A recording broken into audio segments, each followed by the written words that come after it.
Yes, finally, I've got more gaskets. We can continue our fixins. Welcome back to another live stream repair.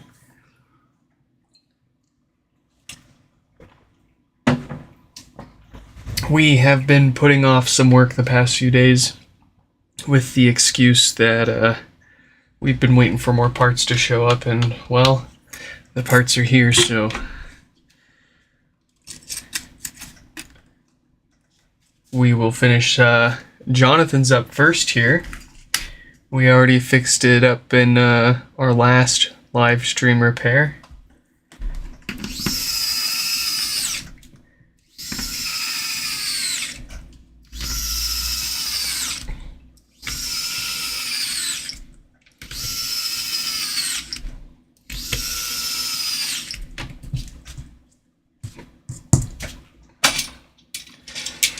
We were just waiting for some more subwoofer gaskets to show up to finish putting his together, and then we ran out of time working on Cole's HomePod with the blinkies. I've got myself another logic board ready to go for them since we tried to restore it via USB yesterday, and it was telling us it had an issue sending the eye back to the device.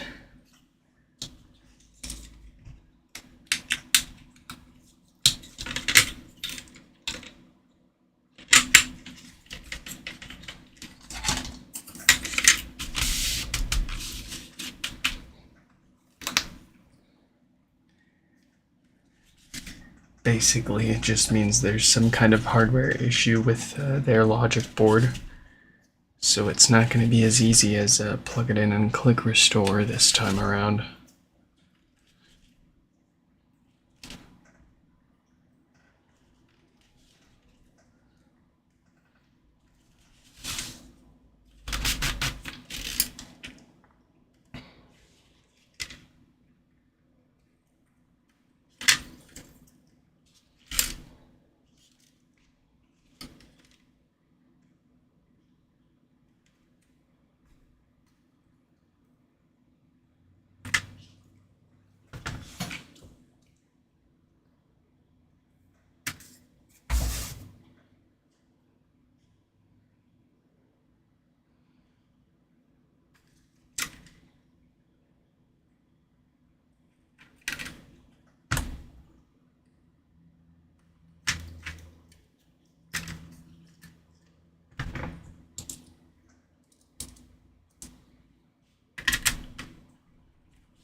All right.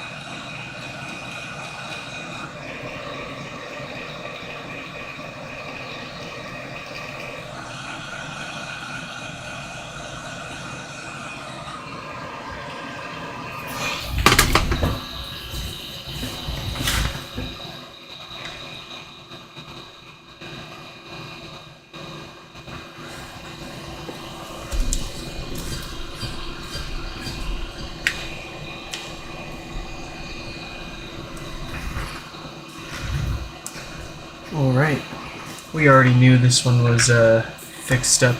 We just had to put it back together with a new subwoofer gasket.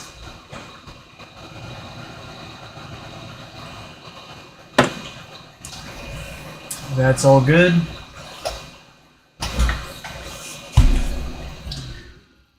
So let's pull up coal number 211 here.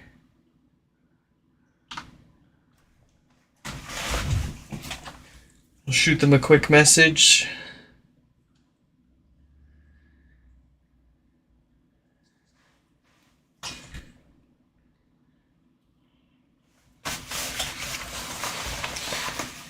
Let's see, they should be pretty far up there in my recent messages.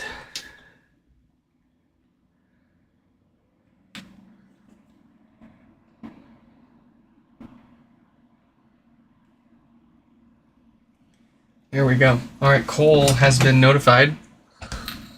I'm having trouble connecting to the internet. For more info, I'm having trouble connecting.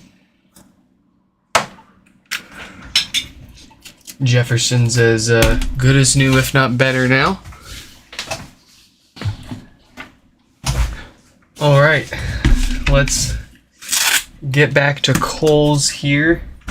We left off yesterday's repair stream taking a look at Cole and their bricked HomePod. Unfortunately, it has a hardware issue that caused its blinkies. So, where is it? Here we go. We've got another logic board here ready to go for them. Let's get this apart and get it working again.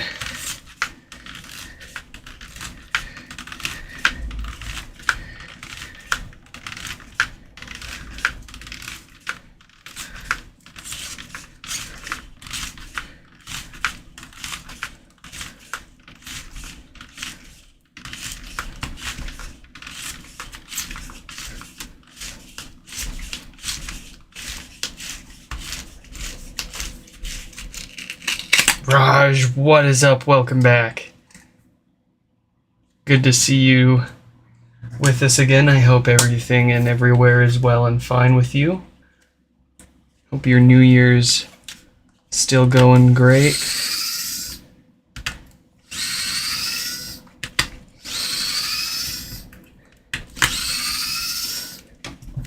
We're off to one heck of a start here. We had 11 HomePods show up today, and that's not counting all of these ones that have been waiting the past few days. Well, I guess it's a good thing I've got plenty of parts here already. Jeez.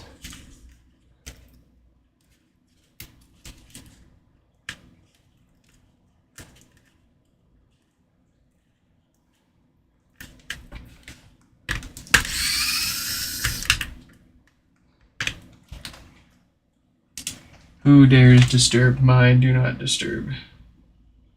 Oh.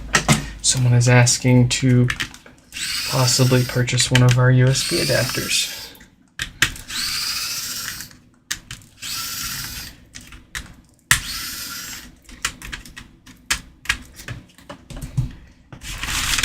Alright, here is our culprit.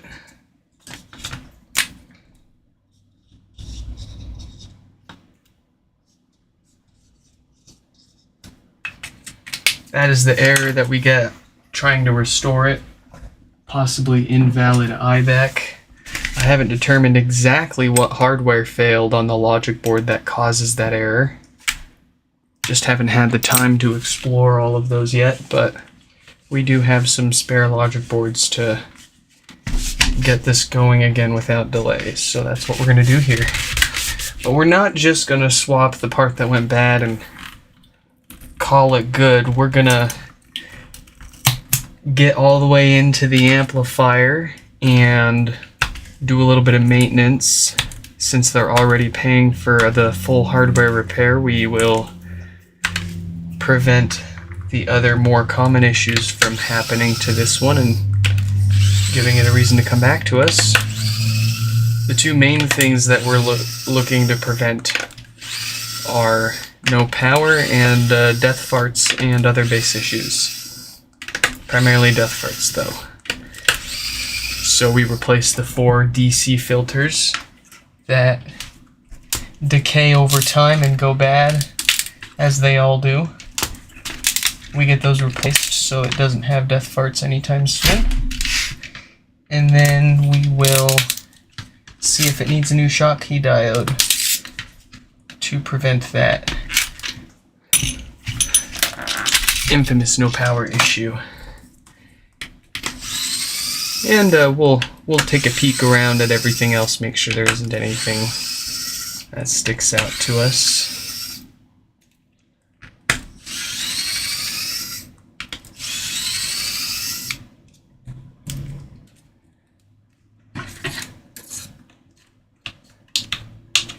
Ugh.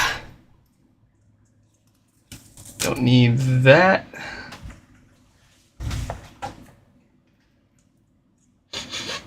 Subwoofer smells great, no concerns there.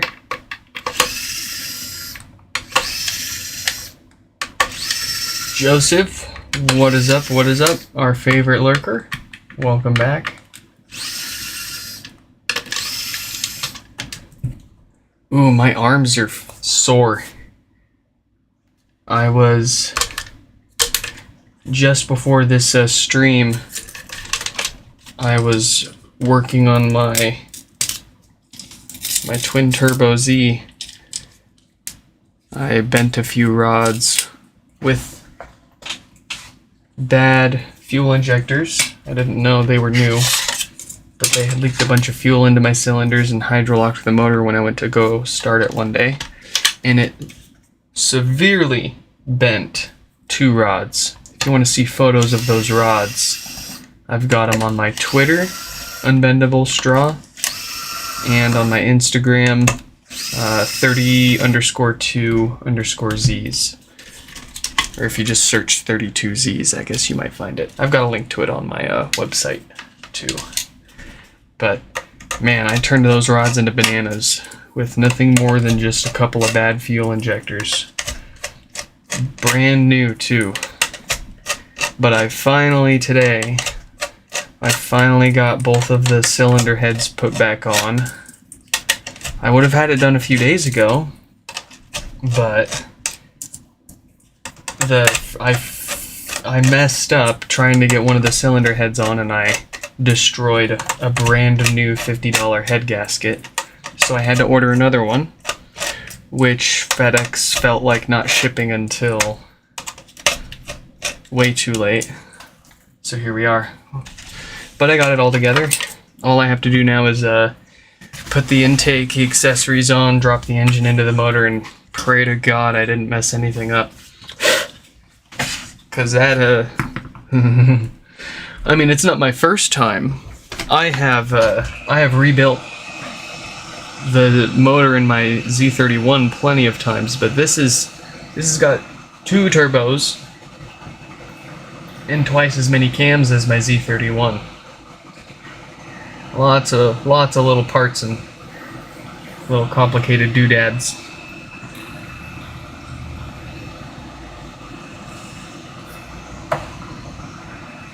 But I slapped some new rods in there. I put some new bearings on it. The crank looked okay.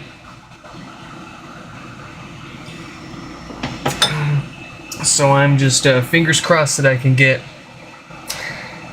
I just want a few dozen thousand miles out of this motor to buy me some time and build up a bigger, better one. Because I've got a whole spare engine block sitting around, but it's the short block. It's nothing's on it yet. It's just the bare block. But it's been bored out. And I've got the pistons to match it. So the long-term goal is to get that built up and drop it into the Z with a tune for E85.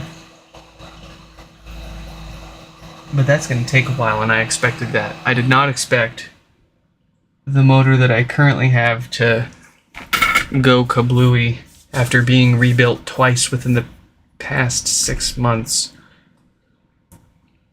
by a friggin' professional shop to a specialty shop.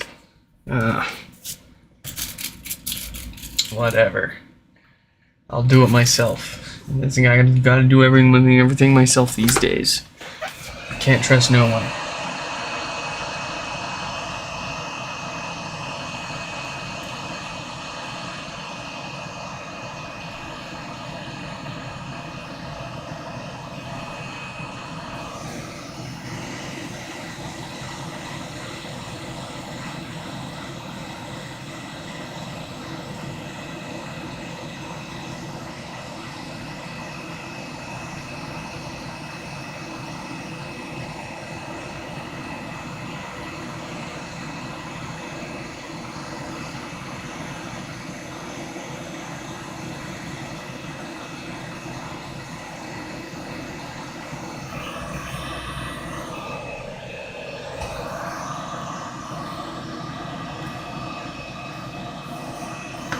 That looks good.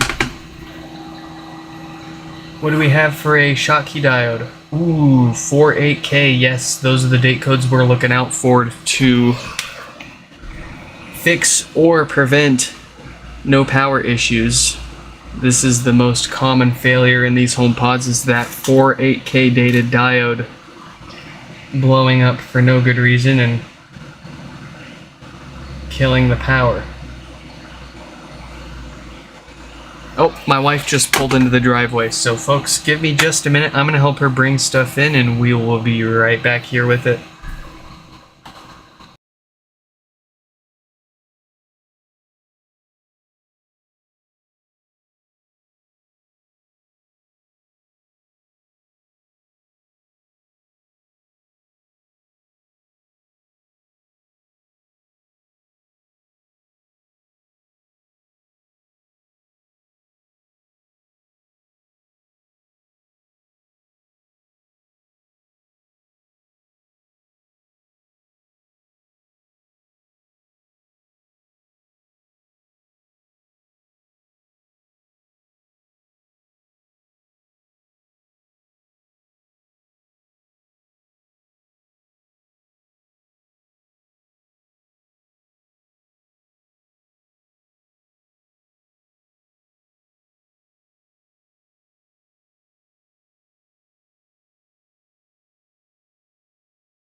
Alright, welcome back, we are back.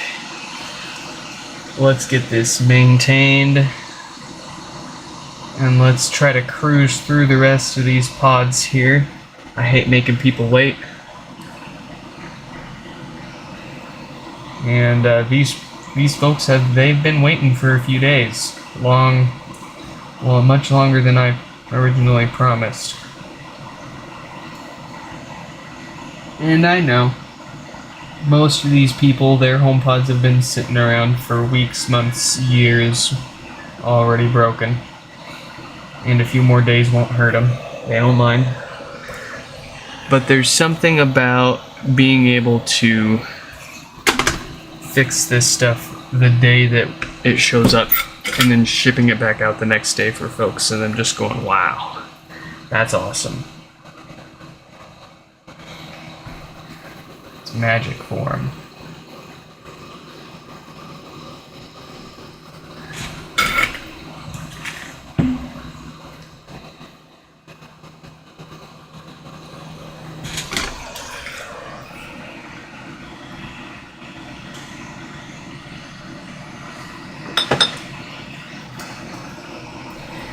We've got about 2 hours left. 1, 2, 3, 4, 5, 6. It's gonna be pushing it. It's gonna be pushing it.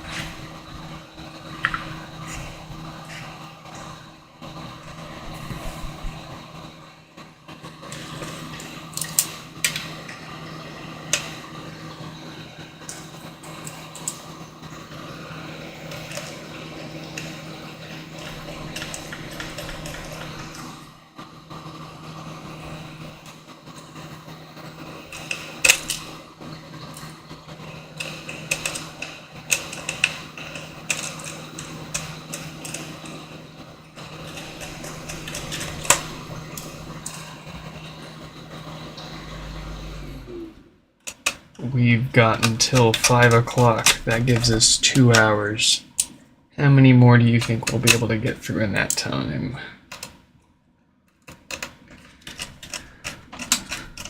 At the rate that these amp screws are giving us, we'll be lucky if we get this one back together. Come on.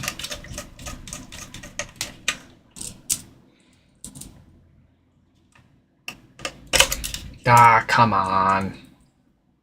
Get in there.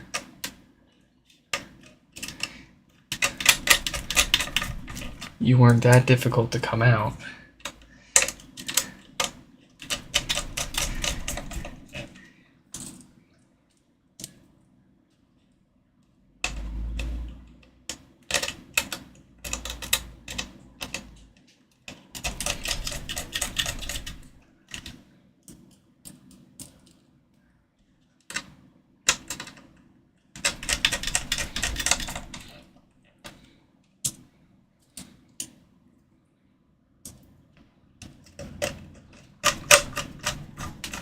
Hey, the trickiest one went in without a problem. I won't complain about that.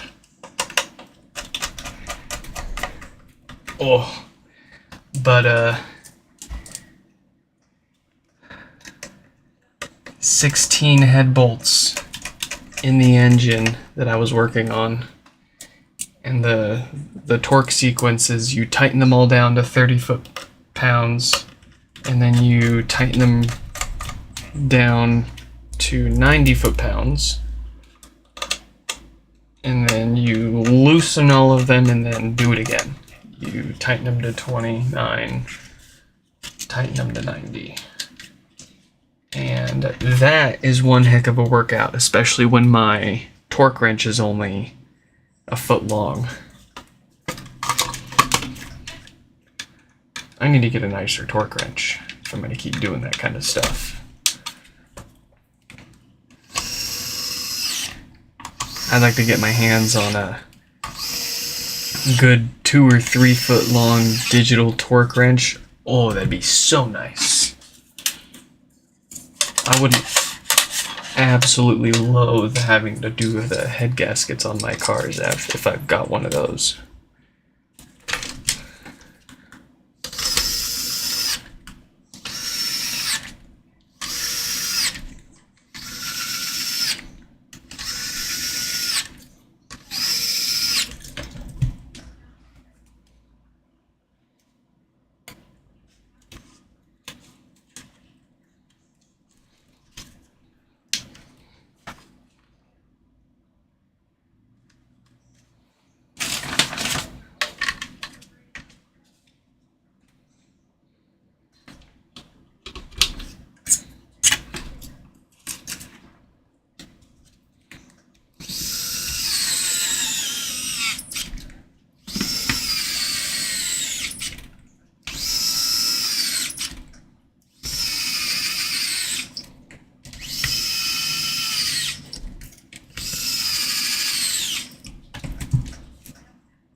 All right.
All right.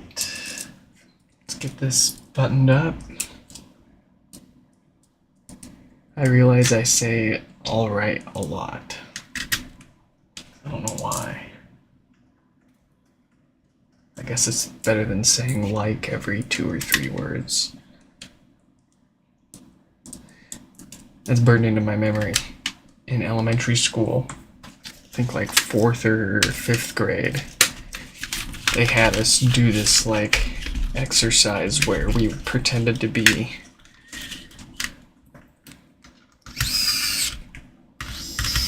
something or someone, and it was just to get a little practice talking fluently behind a camera. And there was one person in our class in particular that it just stuck out how often they said like in between words. It was their filler word. It was their pause word. Any moment they had to think about what they were going to say, it would be like, and then all of a sudden like, and then you've got things like, and like, that kind of stuff. They were basically trying to get us to talk with more substantial words and less filler. Kind of think before you say.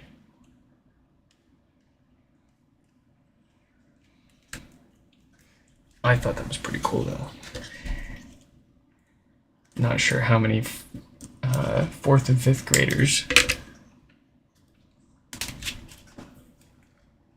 have that kind of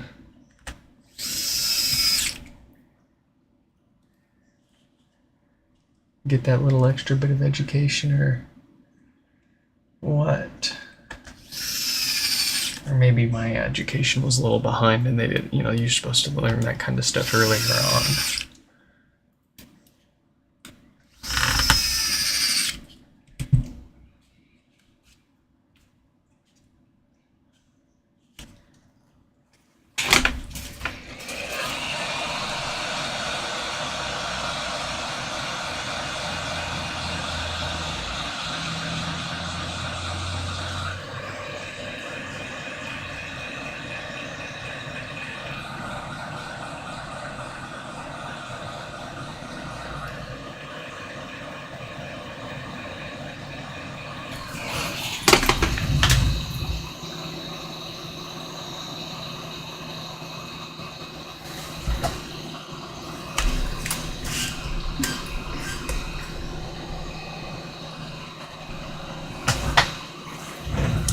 Alright. I just need to factory reset this logic board in particular.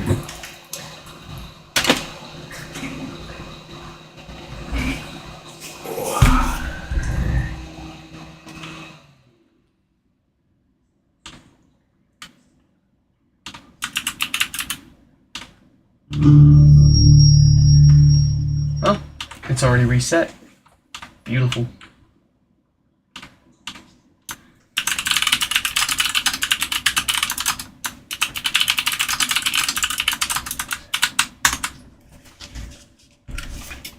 Alright, coal is better than new.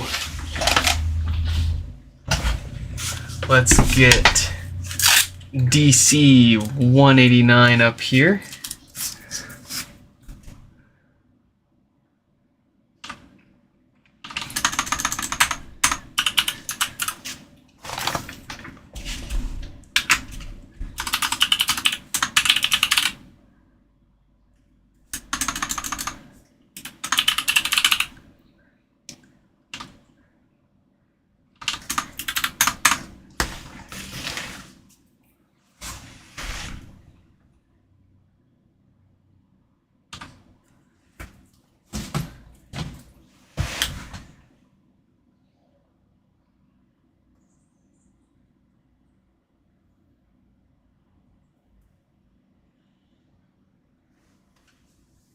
Let's see, copy. We're looking for...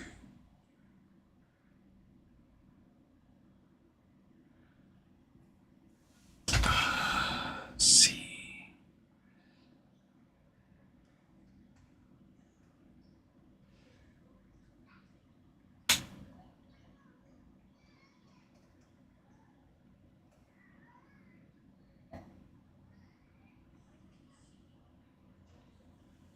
Okay. I just shot Mike a message. They've got 2 HomePods up for fixing next here. I'm having trouble connecting to the internet. I'm having trouble. So that has got pretty much no bass left. Those DC filters have definitely gone bad, and from the smell of it, unfortunately it cooked the subwoofer too. So let's get that all fixed up. We don't want to just... Ooh, close call. We don't want to just replace the subwoofer and call it good, even though that might fix the problem. It won't fix the source of the problem, which is those infamous DC filters going bad and allowing too much DC voltage through into the audio signal. DC voltage is not good for speakers. Despite your intuition may be saying, well, my speakers, when I used to wire up my speakers, they've got a positive and negative, so I thought that was already DC voltage. Well, no, it is not. It is an AC audio signal that is fed to your speakers. And usually the source of that audio is way too weak, way too quiet for bigger speakers.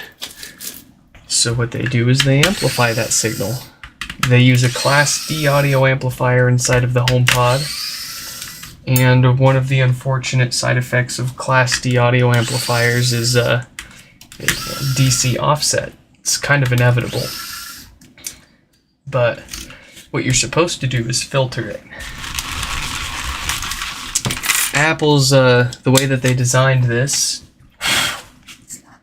Ooh, oh, that should come back up, and it's not. It's stuck there. That's done. That is a dead subwoofer. Well, anyways, Apple's design of this amplifier made it so that it's got 4 filters on there, but they do not last forever. and they didn't put any kind of failsafe or didn't account for that other than the death fart behavior, which is supposed to tell the end user that there's something wrong. I'll go ahead and play the death fart sound for you now. Fair warning. Ooh, yeah. If you ever hear your HomePod doing that exact sound, stop using it right away. That is the amplifier telling you, hey, I've got too much DC voltage. My filters have gone bad and it's time for them to be replaced. Please stop using me or things will get broken. And unfortunately for DC 180, not 1889, it's DC 189 here. Theirs has already cooked the subwoofer. Who knows how long it's been death farting on them, if it even has. Because unfortunately, even with death farts being sort of a programmed behavior, like a failsafe built into the HomePods to prevent damage when these filters go bad,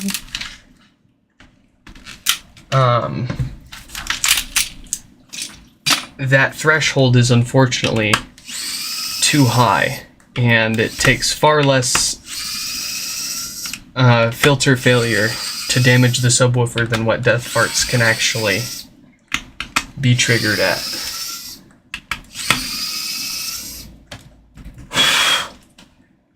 So, unfortunately, if you are hearing death farts, it might be too late. Ooh. I'm not even gonna smell that. That is absolutely cooked. I do have another subwoofer already. Good to go. So let's get this apart the rest of the way. Let's make sure this doesn't happen again for a long time. Unfortunately, these filters, they are ceramic capacitors, and they all naturally decay over time and lose their effectiveness, and if they're not replaced, issues like this will happen. Your HomePod will end up sounding like a tin can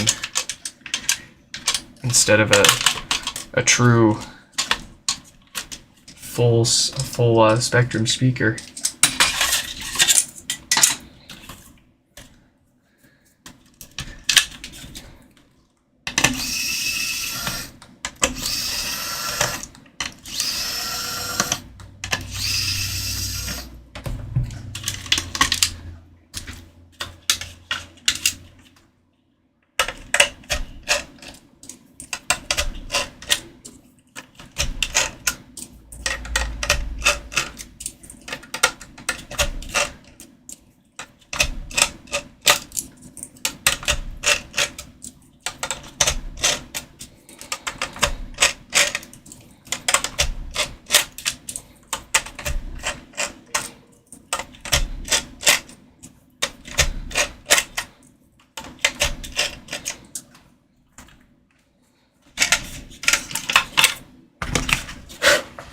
Oof, stinky. Stinky, stinky.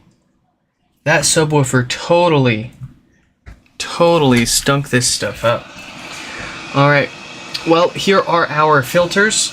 We'll get those replaced. This only has a 42K dated Schottky diode, so this is all we need to replace on this, aside from the subwoofer, of course. But we'll get these filters replaced, we'll get this back together with a brand new subwoofer gasket and a good working subwoofer, and it should work better than new.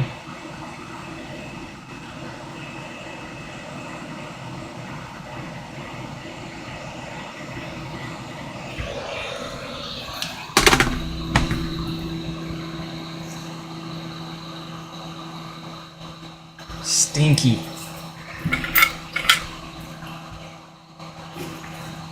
Ooh, my whole room smells like this, like just a little bit, but like, this is...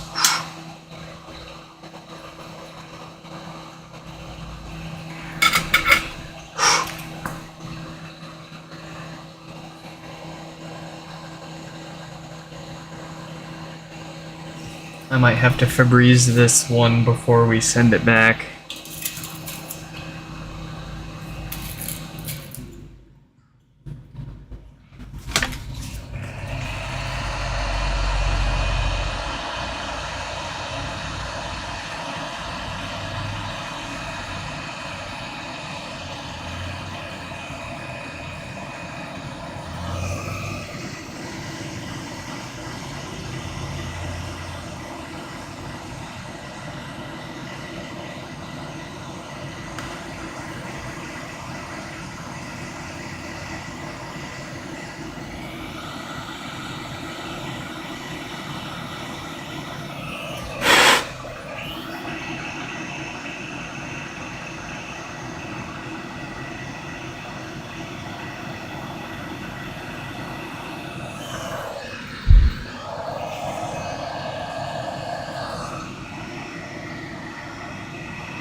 Beautiful.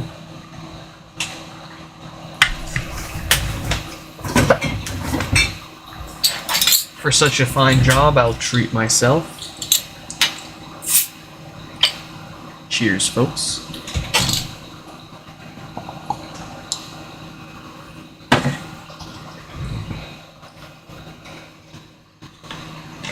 Let's get this back together. There is nothing else of suspect or concern to deal with in there. It all looks great.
New woofer, or at least as new as you're gonna get in the year 2025.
Ooh, sorry, I totally spaced out there. I didn't realize there were folks in the chat.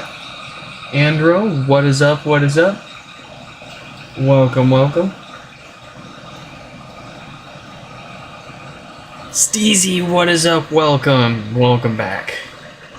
Well, Andro, first of all, I love your profile picture. I am a huge fan of the movie.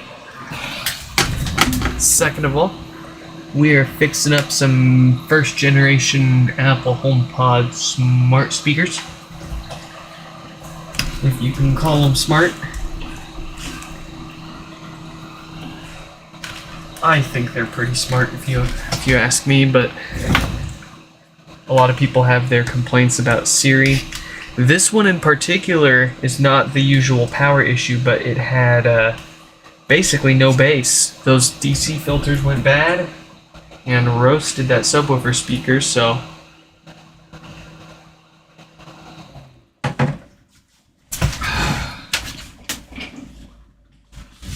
we do have a no power pod up next, though. Talk to me. Say something. I'm having trouble connecting to the internet. Oh yeah, that's fixed. I'm having... Oh yeah. Beautiful.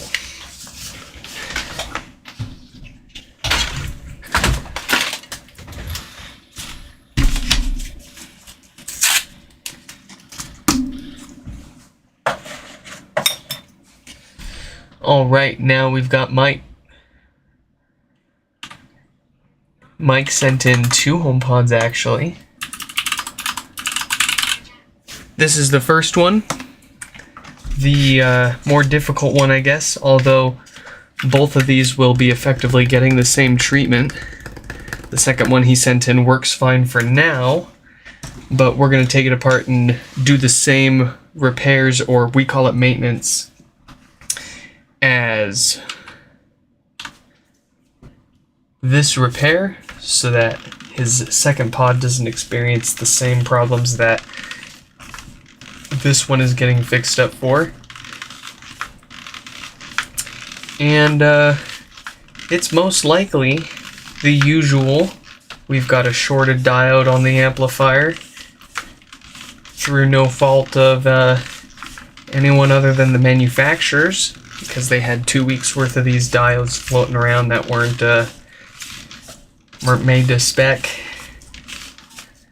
So we'll get that replaced in both of them, as well as the DC filters that often go bad. They naturally decay over time anyways, so they need to go, they need to get replaced.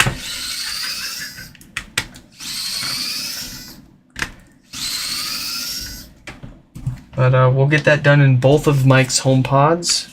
That should fix up this one, and that should prevent the same problems from happening to his other one. And he did opt for the reset and update, so if it bricks itself going from whatever it's on to whatever the latest is, at least it'll be here when it happens.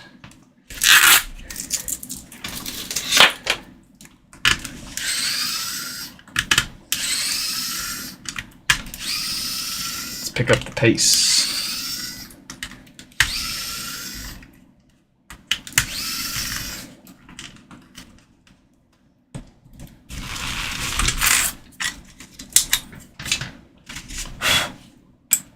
A little bit of rubbing alcohol to break down the glue holding this speaker basket.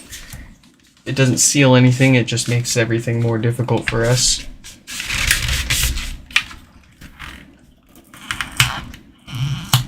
They can't stop us though.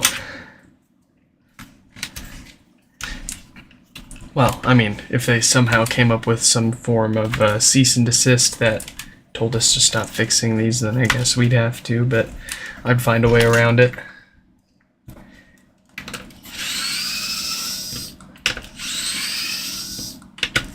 I'm just that guy. I like to find my way around things.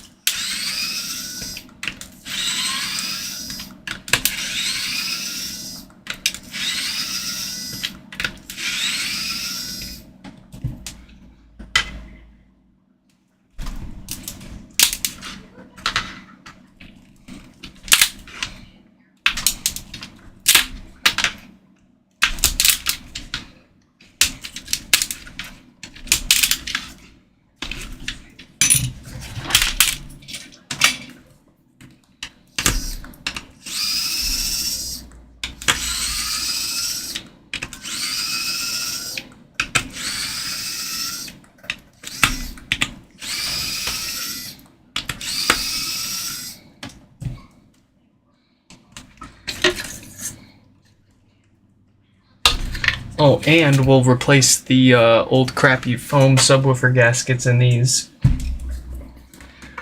with that new solid rubber that I've got. Not that there's anything inherently wrong with the foam. They usually last pretty long. I haven't seen any issues related to those gaskets in particular.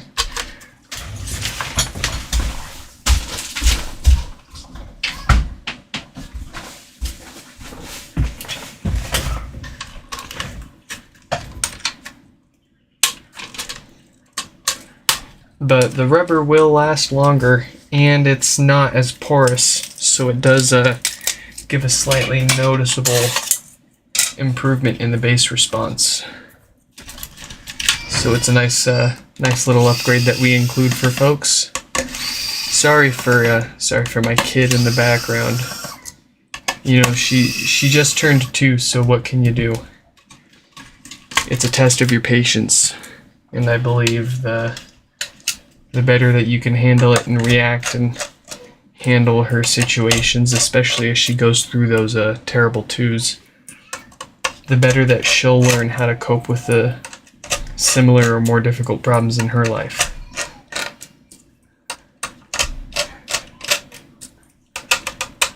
And it's hard.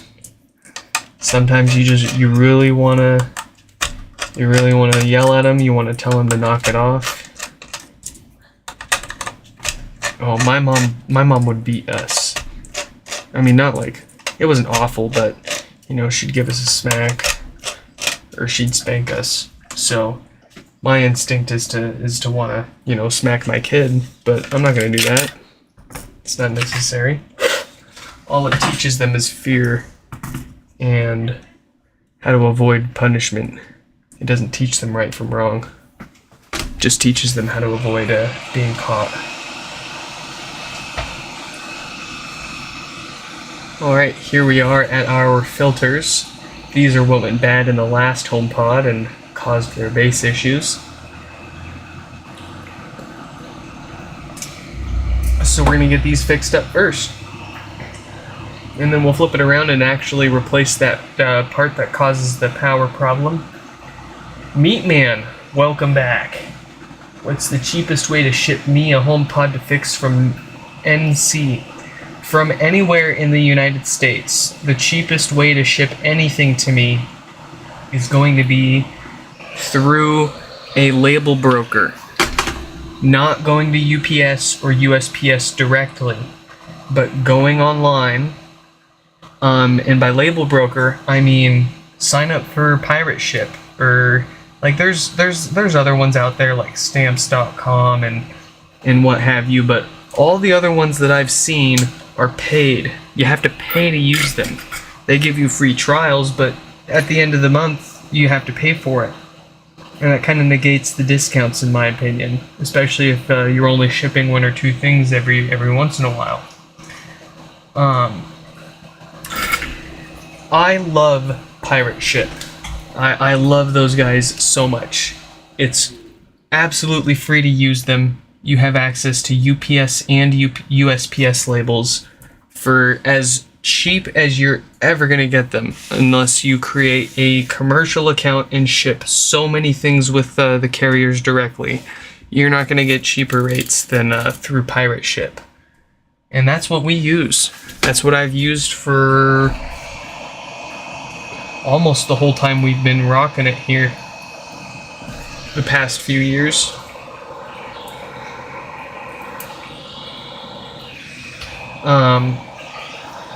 But the cheapest, of course, they'll give you.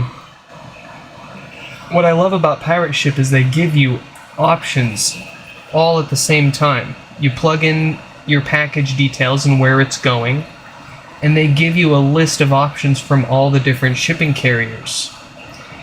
And UPS Ground Advantage is usually the cheapest, but it usually only beats USPS Ground Advantage by a few pennies.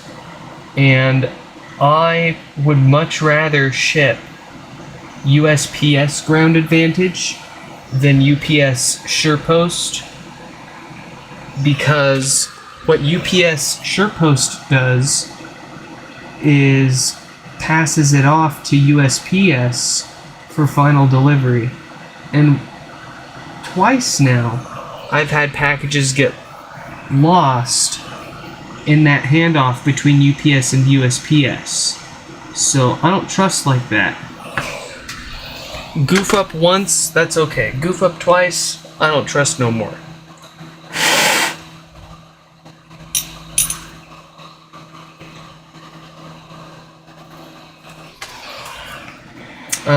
So I always recommend at least doing USPS Ground Advantage. Don't cheap out and get the cheapest UPS SurePost for a couple pennies cheaper, because that just adds so much more points of failure and points where it can get lost.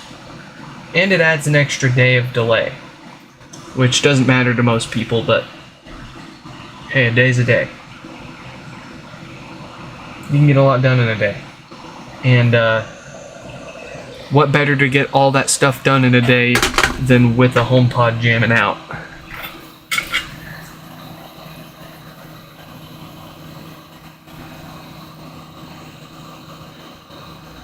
I used to use them, but it ended up not being worth it. People would tell me, like, man, this is so much slower. They'd be like, where's my stuff? I stopped using it. Every other service, perfectly great. But as soon as you start paying the cheapest dollar for the cheapest insurance, and it involves two different carriers at the same time, oh, that's asking for problems. Who'd have thought? You're paying both of them the least amount possible, and, you know, something's gonna happen.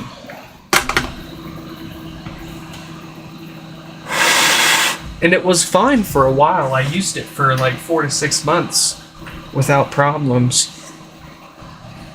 But then I had 2 people within a month have issues with it, and that was just enough for me to be like, I'd rather not risk that.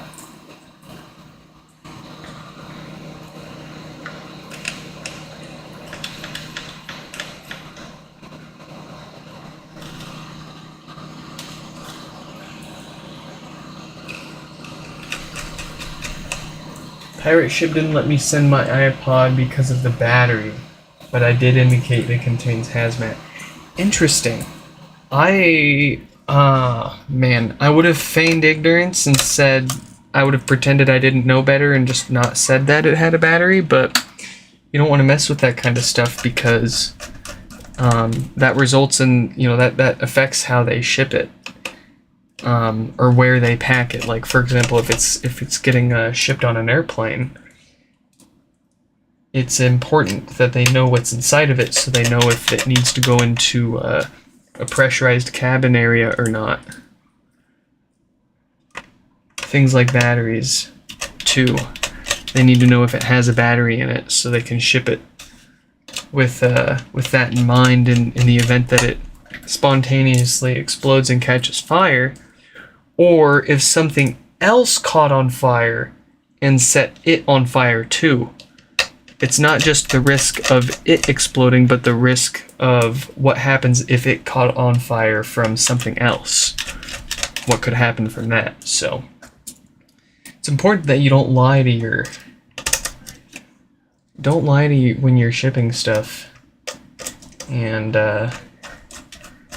goodness, if you feel like you gotta lie to get the thing done, then maybe you shouldn't be shipping it.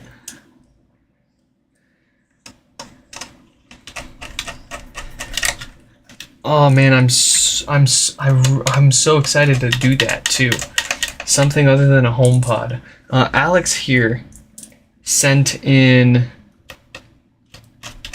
an iPod and a USB mod, an iPod Classic. So once we're not drowning in these HomePods,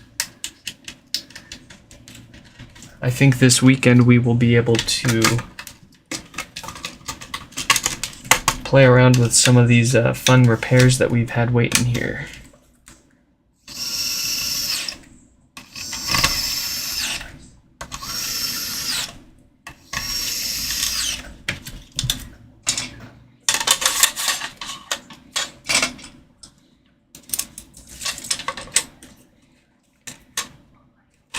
Oh, what are you doing? You're putting it back together without finding out if you fixed it or not yet? Does it work? I don't know. Probably. We'll find out when I get it all the way back together. With how successful each repair tends to be, it actually saves me time to assume that it's fixed and put it all the way back together and only test it then, as opposed to what we used to do was like put it halfway together and then see if it worked, and then if it did, we'd put it the rest of the way together, but that was still kind of slow. It ended up adding a few minutes to each repair, and when each repair only takes 18 to 22 minutes, a couple of minutes can really matter. So it ends up being way quicker for us to put it all the way back together and then see if everything works together as a unit than try to test things individually and test it halfway apart and see if it works and then put it the rest of the way back together just to test it again. It's probably 1 out of every 40 or 50 of them that we are wrong and we have to take it back apart. But that ends up saving still a lot more time. And kind of frankly, I don't really like to think this way. I'd rather just take my time and enjoy the repair and hang out with you guys and talk about the whole process. But right now I feel like a doctor in America where his patients are just numbers and it's just a matter of getting them in and out the door so you can get the next patient in and out the door. So you can get the next one in and out and the next one. So that you're not making people wait. And it's like it's not bad intentions. It's not like the doctors are trying to crank people out to make the most money possible. I genuinely feel like a lot of them it's like me here with HomePods, like I just don't like making people wait for their stuff. So they feel like they gotta get through as many as fast as possible, especially when we get 10 to 15 showing up in a day when we're used to upwards of 5 or 7 a day. Oof. And then you got the holidays. And then you got parts running out that aren't getting shipped because of the holidays. And the family's like, hey, you gonna take some time off and hang out with us for the holidays? Oh, what a balance. But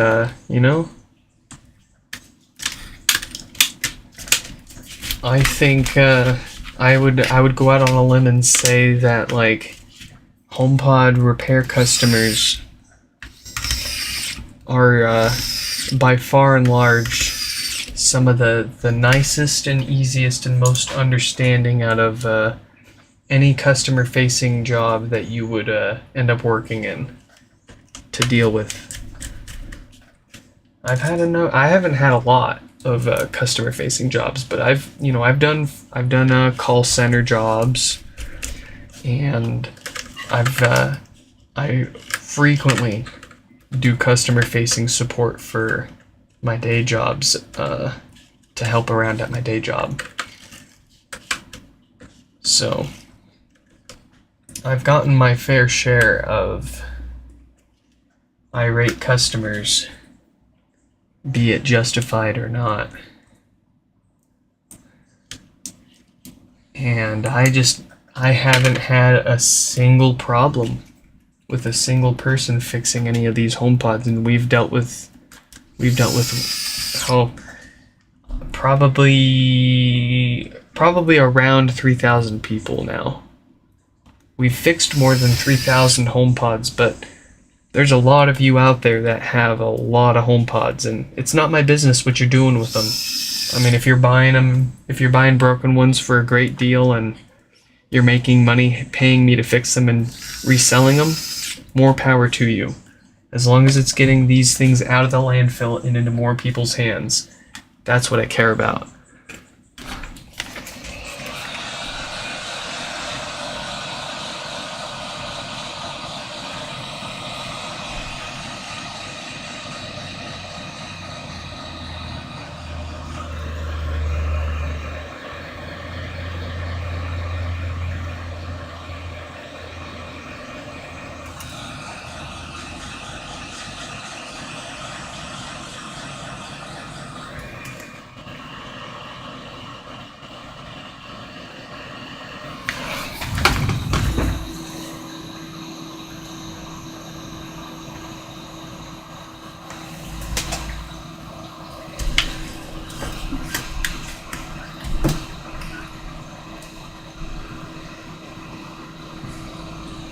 Oh, excellent. I just checked my phone and Mike, if I'm not mistaken, Mike is here with us. Here we go. Yes. I'm gonna mute my mic for a second.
Okay.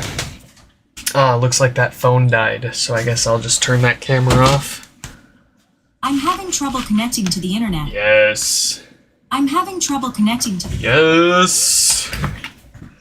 Alright, one of two.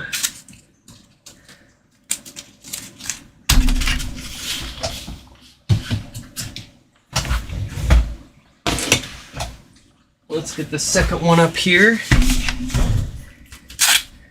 And we'll just give it a quick sanity check here. They sent this one in for maintenance, so there shouldn't be anything obviously wrong with it, but we'll see if my ears say otherwise.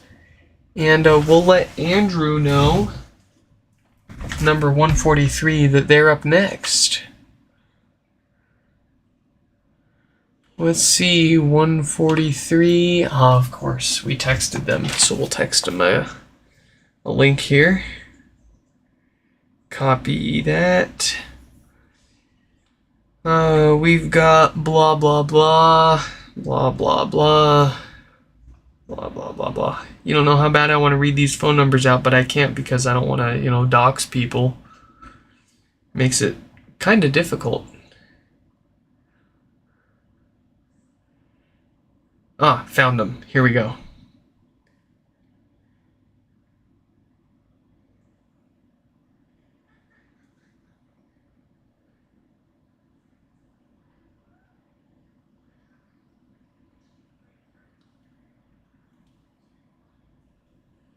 Okay. Oh, man. I'm having trouble connecting. Okay, no, I don't hear any major concerns with this one.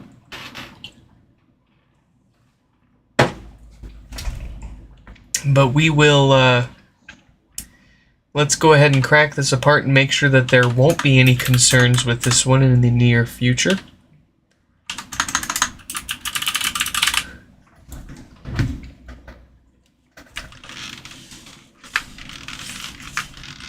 Oh,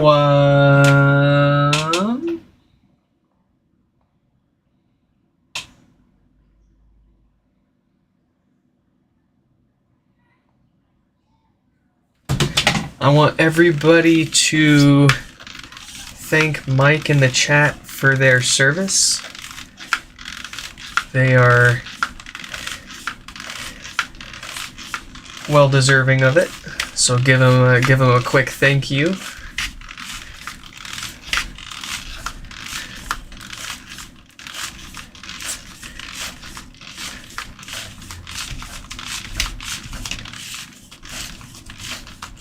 I was also in the military, but it was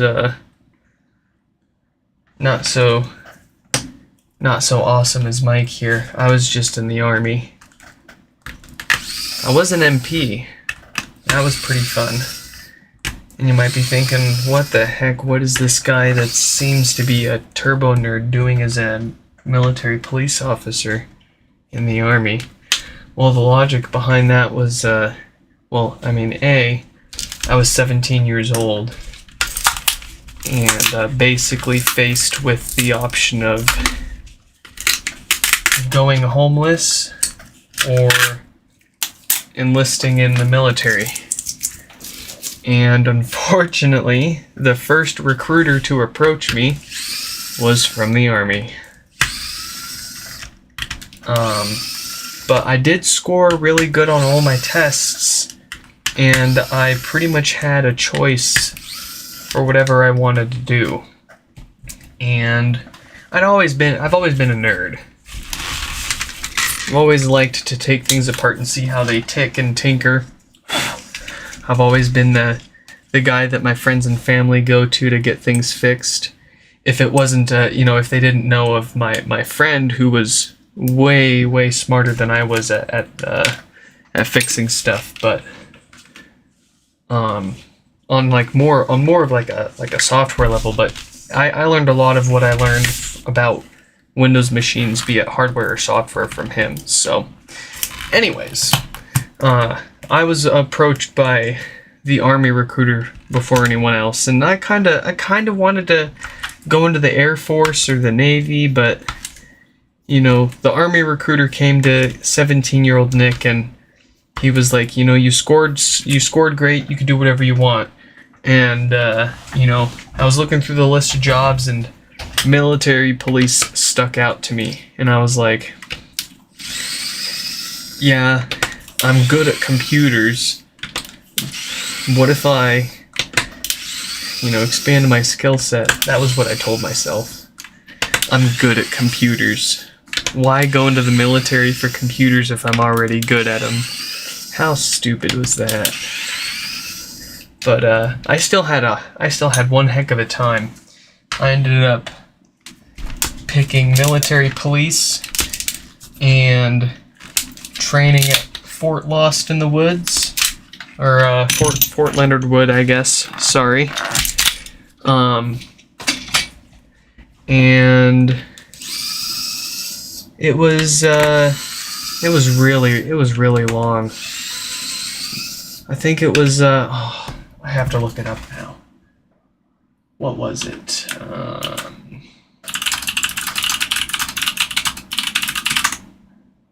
Yeah, Army basic training was 10 weeks. And then AIT was like another 11 or 12 weeks. And then intake, for some god-awful reason, we were stuck there for 2 weeks before we even got to start basic training. So I got a good sweet time at basic. But it was real fun.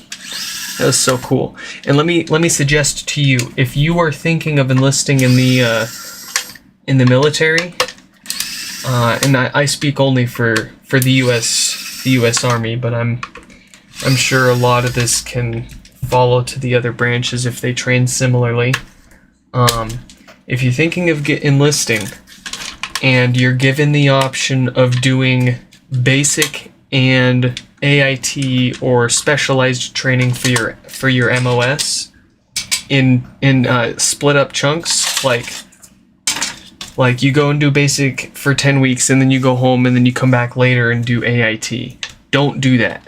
Do not do that. Because what happens is when you come back from when you finish basic training and you go home, you do whatever, and then you come back for AIT, they treat you like you've started all over again. And thankfully, our company that I trained with, we were all as a whole pretty much there the whole time through basic and AIT.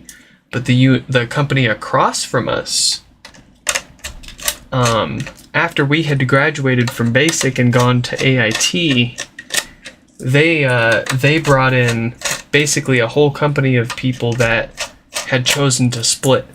So they had already done basic, but they hadn't been to basic in a while, and they had come back to finish with AIT, or advanced training that's individualized towards the job that you're enlisting for in the military.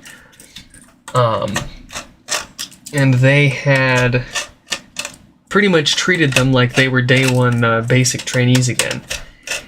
And it's so funny how they do it too, because you carry around flags that represent the phase of training that you've gone through, but they represent more so the level of maturity that your drill sergeants are treating you with. You've got like white phase, blue phase, red phase, green phase, and black phase, and all that. I can't remember which one's which, but it was hilarious to be like in the unit that was always in black phase at the end, being treated with the most privileges, because we just knew how to follow rules and not mess up. We just wanted to get trained, do our job, and get out of there. But these other units in our company, they were messing around. They're not taking a lot of things seriously. They're not trying that hard. And they just keep getting reset to like white phase or red phase, and basically getting treated like basic trainees on day one again. And by that I mean you're getting yelled at all the time. You're getting 10 seconds to plop, wipe, and leave, as they say. You get 2 drops. When you're taking a number 2, you get 2 turds, and you get 2 seconds to wipe, and that's it. And you don't get your phones, you don't get no electronics, you get nothing.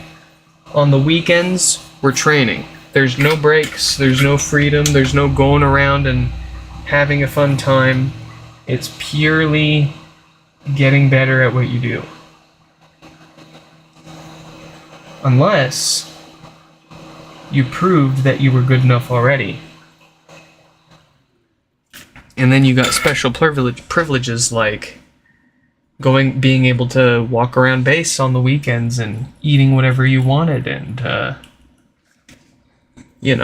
having your phone to talk to relatives and browse the internet or whatever you wanted to do back then. And to put it into perspective, that was probably, I think I was in basic around 2011 or 2012, I think.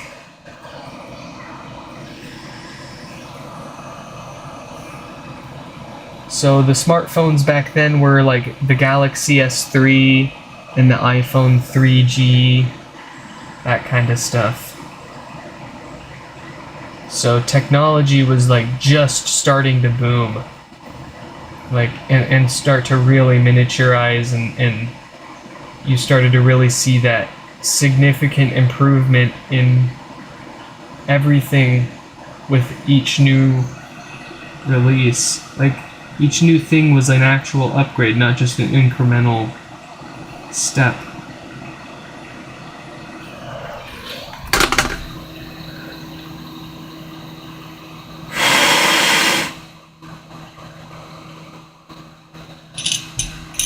What do we have for a Schottky diode? Oh, would you look at that?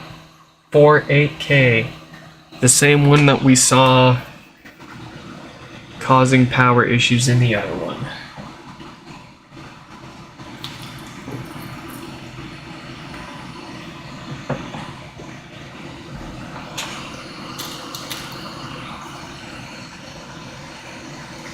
Well, enough about basic.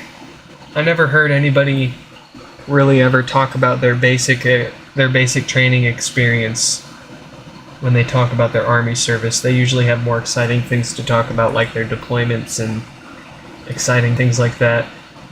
Unfortunately, well, fortunately, depending on how you look at it, I got lucky. I never ended up getting deployed.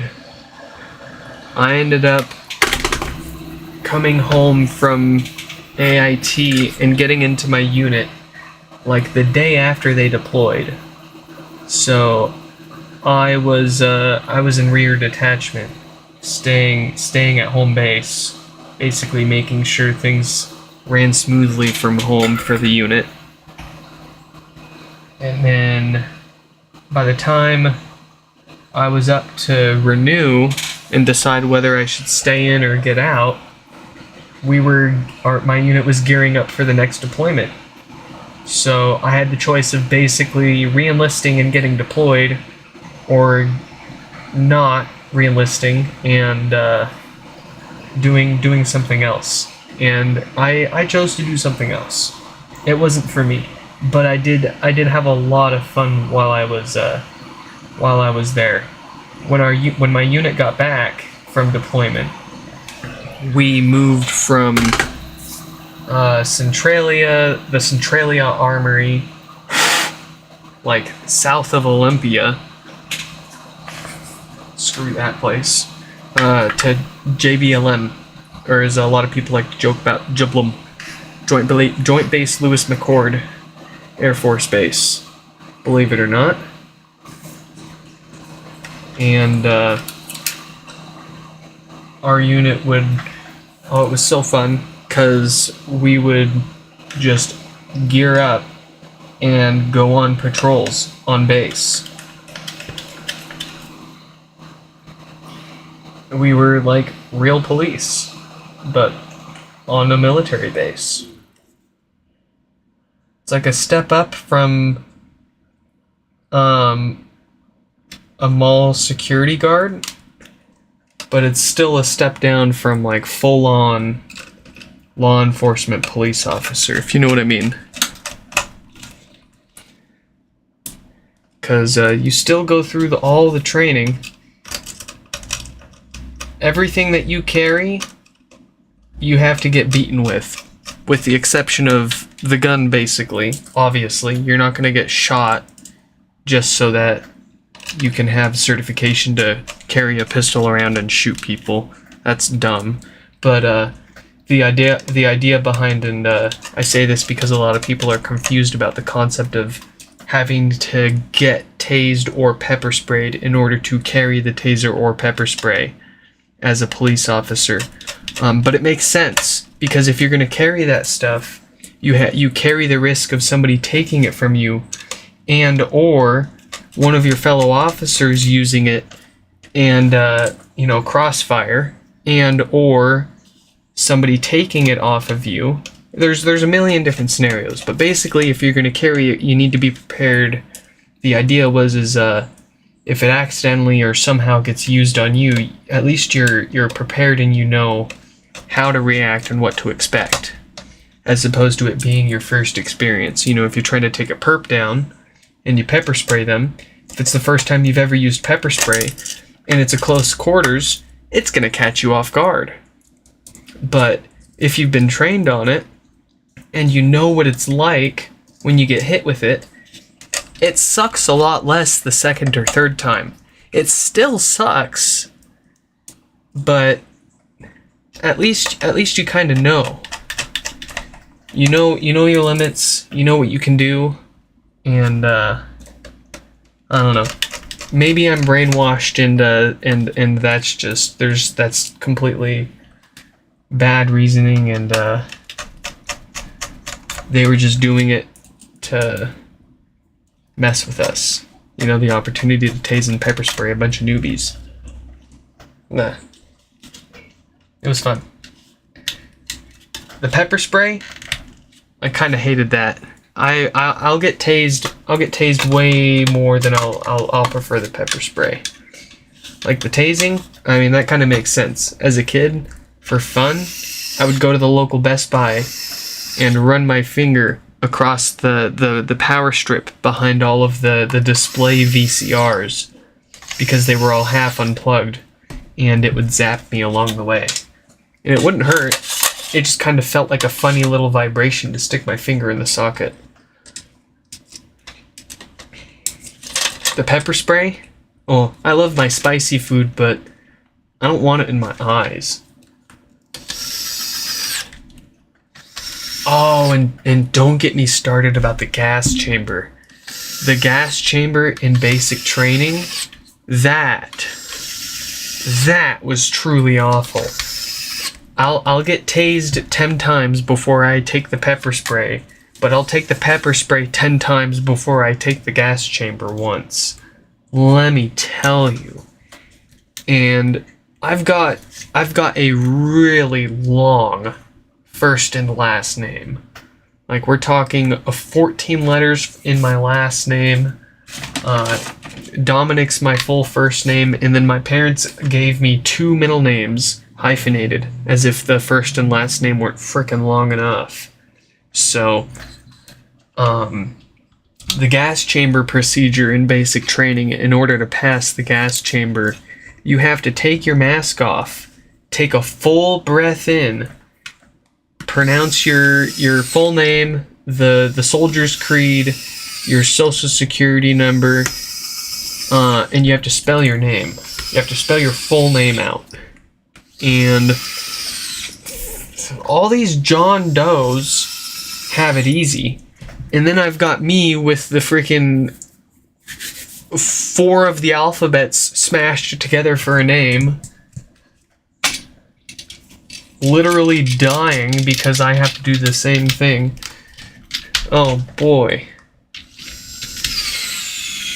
Oh, and what was hilarious about what was so messed up about the gas chamber for us, when they sent us through it, we were the last company to be going through that gas chamber for the year, and they had a lot of gas pellets left over, and they were like, well, you know, it'd be a waste to not use any of these and throw them all away, because that means we won't get as many next year.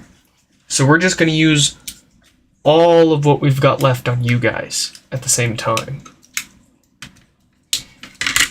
Normally, these pellets are like the size of this white disc here. And the box that they used on us was a few dozen of them. Needless to say, we were flapping around like chickens when we got out of that gas chamber. What a time. What a base. And we got to train with the Marine military police officers too. They were the ones that trained us on a lot of the driving stuff. And I got a little bit of extra credit where I was allowed to go with a small number of other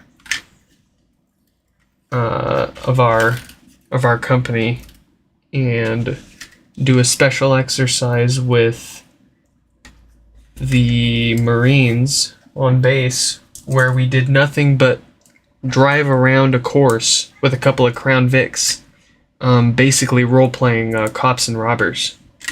Like, just getting familiar with how a car handles in extreme conditions, how to, you know, chase someone down, basically. And we had paintball guns, and it was so awesome. That was really awesome. Unfortunately, I didn't get the perk of the peak physical fitness test. I think this one had more to do with like an IQ test or something. Who got to do the driving extras? But the coolest one still, I think, tied with getting to drive around the EVOC course, was the person who scored the highest on the PT test gets to shoot the bazooka. And that ended up being somebody that absolutely well deserved it. But it was so cool. I mean, just seeing them, it's so cool. I also thought the grenades were really fun too.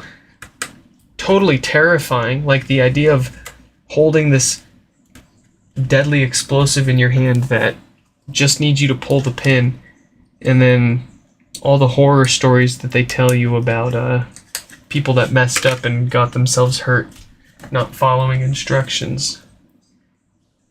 Jeez.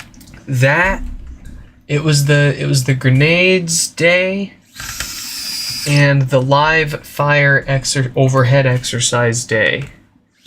Those were the two riskiest days, in my opinion, that really stuck out to me. The live fire exercise was our last day of basic training, and you basically had to army crawl under a bunch of barbed wire about the length of a football field, if I'm not mistaken.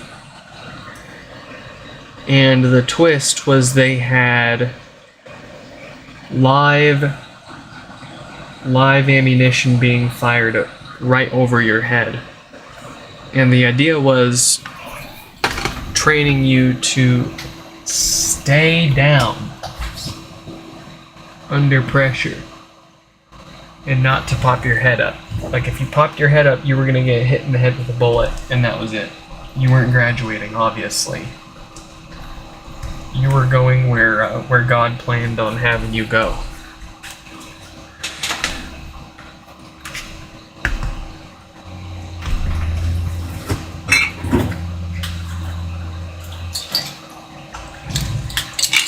Oh man, nobody messed that one up, thankfully. But they didn't do it after our company because someone got hit before ours, and they just decided not to keep doing it.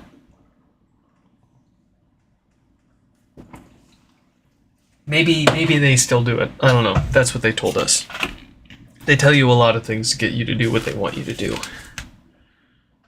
I'm having trouble connecting. All right. I'm having trouble connecting. Very good.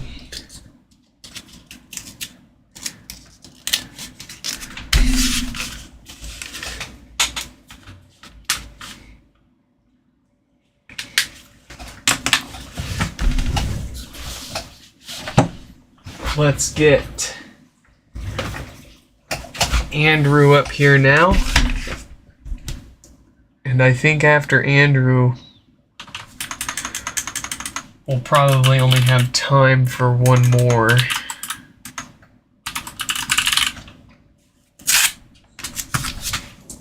Let's see, who's after this? 190? Alright, we'll go ahead and let number 190 know that they're up next.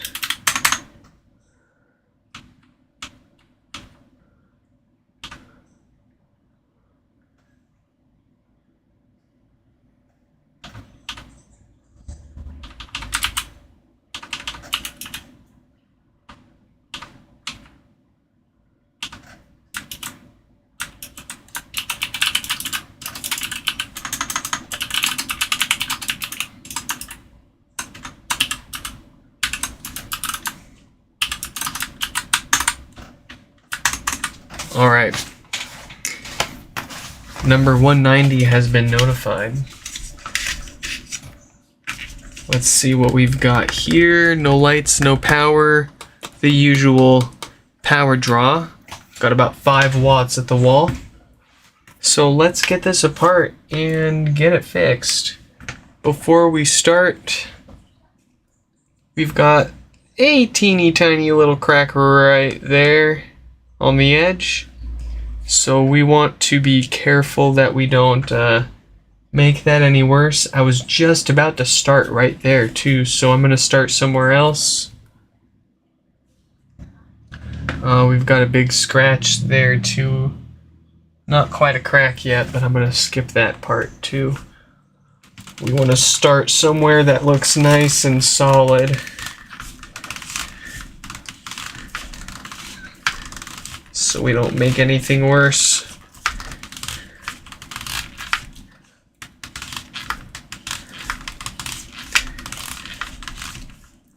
Unai Gonzalez, welcome to the stream. Welcome to the chat. I do not speak much Spanish, but I did take 2 years, so I do know what you said, and you are very welcome. No problemo. It is all for you guys.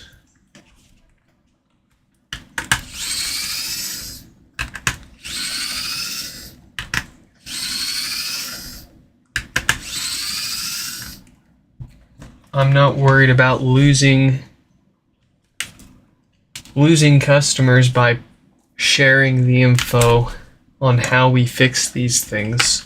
I mean, I kind of hope that by sharing the info, we don't have as many people sending them in. The goal with sharing my info originally was just to get the word out there, because so many people had these broken ones of these and they didn't know how to fix them. And when we figured it out, I wanted as many people to know how to fix them. But even with knowing how to fix them, a lot of people were still like, I don't really want to do all that. Seems like a lot of work, a lot of risk. Can I pay you to do it? And, well, here we are 3 years later.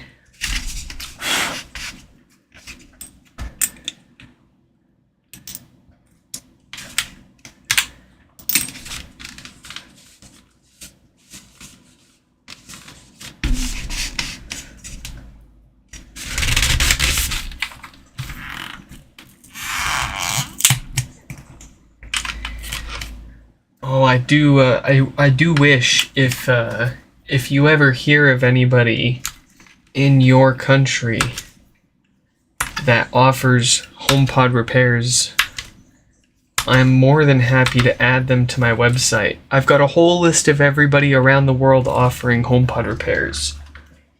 'Cause I'm happy to fix your HomePod if you can afford to ship it to me. But there's a lot of places where it costs a lot of money to ship this in to me. And in any case, I would rather just let you know if there's somebody in your country, in your city, maybe even in your own neighborhood and you didn't even know it.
Always love Nick's story time. Oh man, I gave you too many stories in one sitting.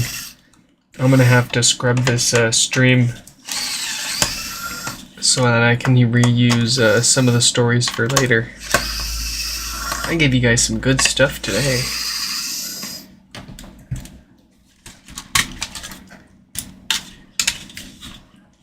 But you haven't heard some of my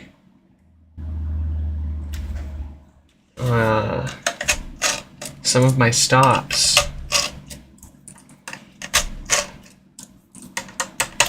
I haven't had too many stops, but you know, I've pulled people over in my time. Lights, sirens, and all that. In some cases, guns drawn. No, just kidding. There was one time where I ever had to draw my gun. Thankfully. The only thing you could ask for more is never having to pull it, but...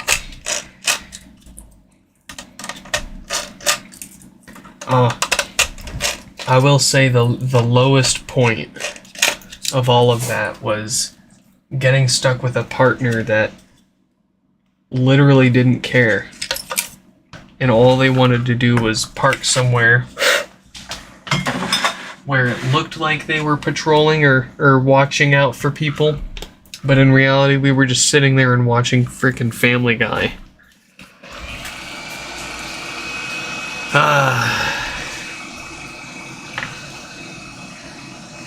Oh, it was really, really fun when I was just all by myself. They just threw the keys at me and said, Go mess around for a few hours and make it look like we're keeping things safe and sane, you know.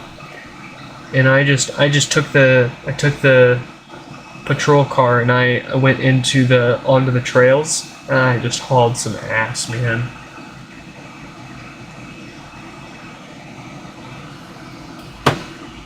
Oh, it was so fun. Government funded fun.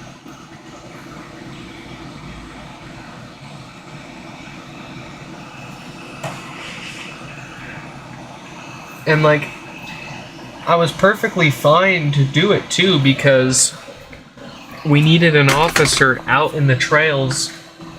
There was basically an officer every few square miles, patrolling at the least, if not occupied doing something, responding to some incident. So I took the spot to go hit the trails, and I had some fun with it.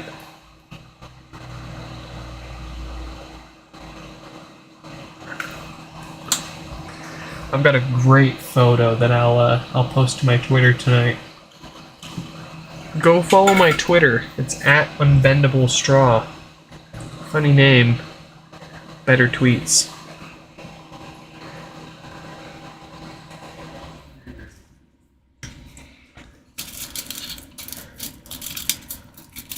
See, it was so funny, my wife laughed from the living room.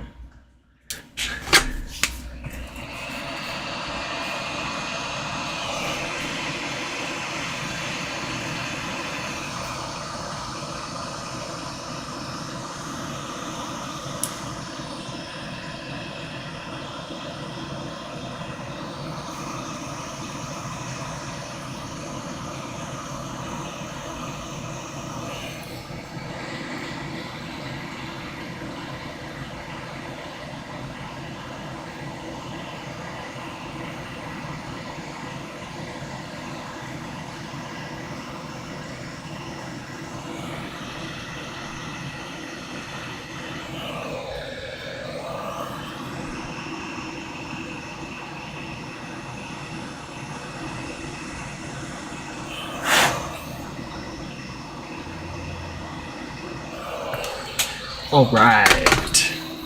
Now for the real stuff. That dead diode.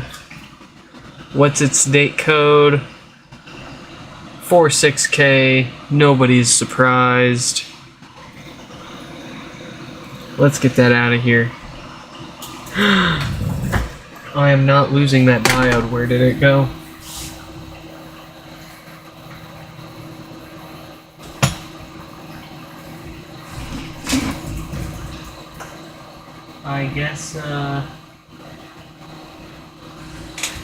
I guess I'll find that one day.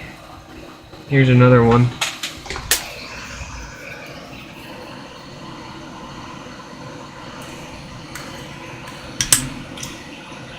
Jeez, Butterfingers. Not the time for that.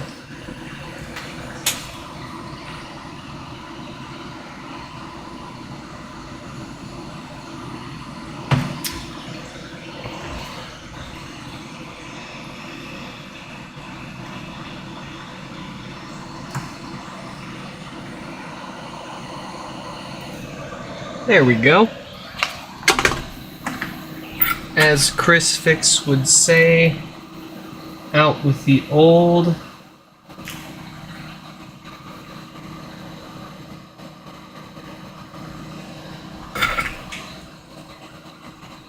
And in with the new.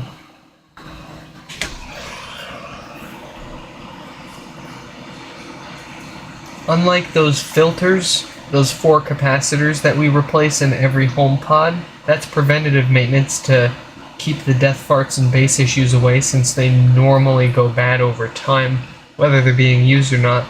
This diode shouldn't have failed in the first place. These things don't normally fail on their own. They have to be given a reason. And there was no reason this time, like many times in these HomePods. It was unfortunately just a bad batch of these diodes floating around, correlated by none other than the date code that's printed on them. And nobody took responsibility for it, so here we are charging people to do it.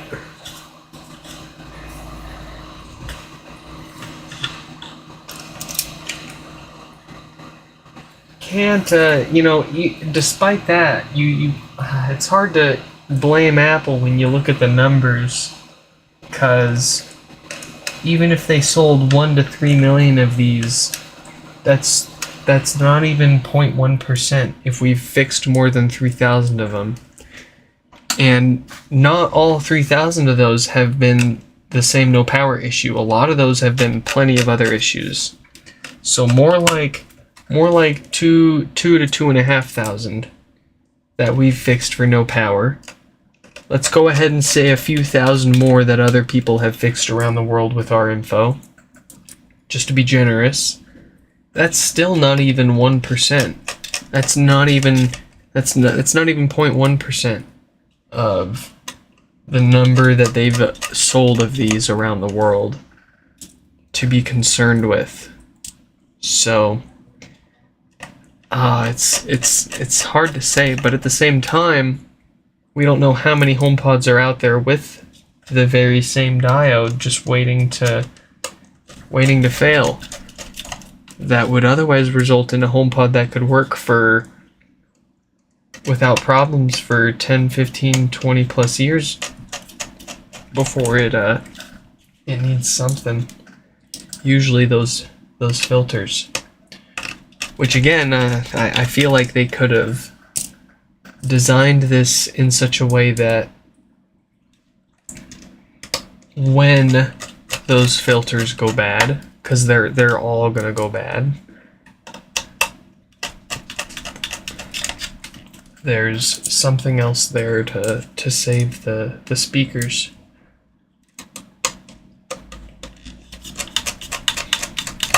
Instead of just roasting them.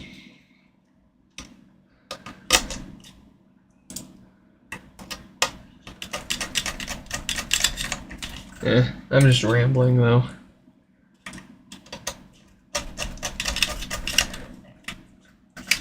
What's everyone else got going on? Does anybody have anything interesting going on right now?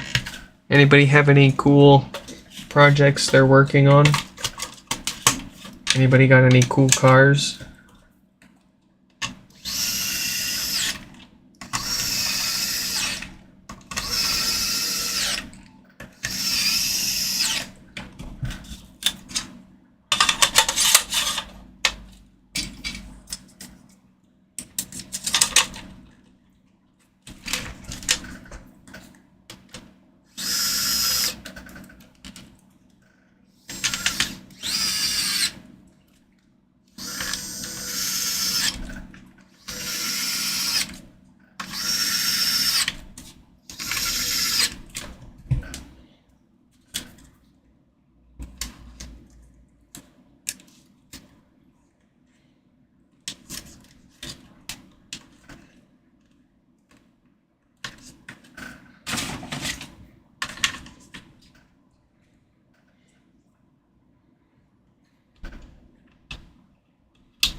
Oh, something's not sealed.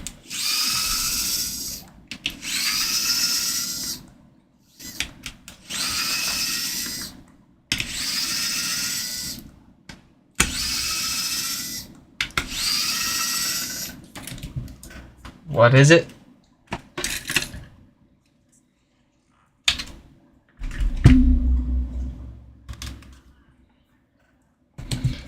I'll take the manual bit to these. Oh, that did not feel tight at all. I kind of, as soon as I put that one in, I kind of figured it wouldn't work. But, okay, let's try that again.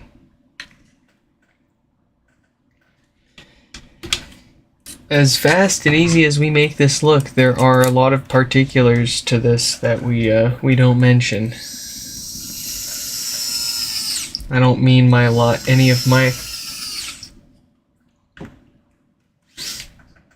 don't intend any of my live streams to be necessarily how-to guides unless I call out a specific tip. I've got an old how-to guide for working on these, but we've learned a few things along the way that warrants putting a new one out there.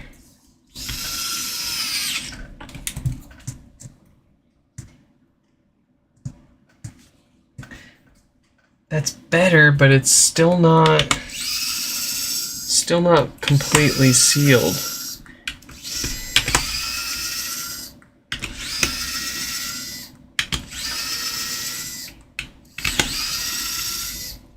What? So if it got better, it was either the screws that we just messed with,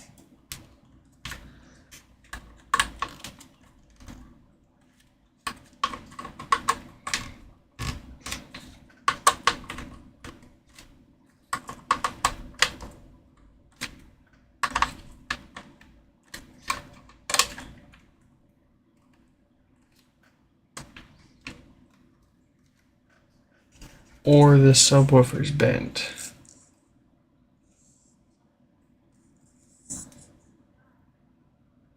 And it looks good to me.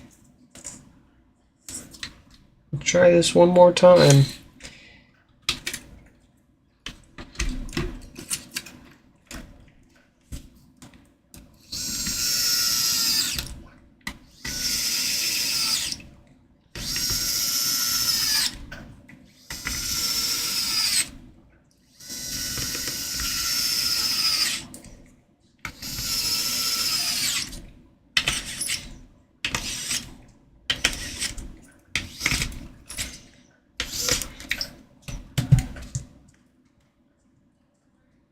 Yeah, we got it.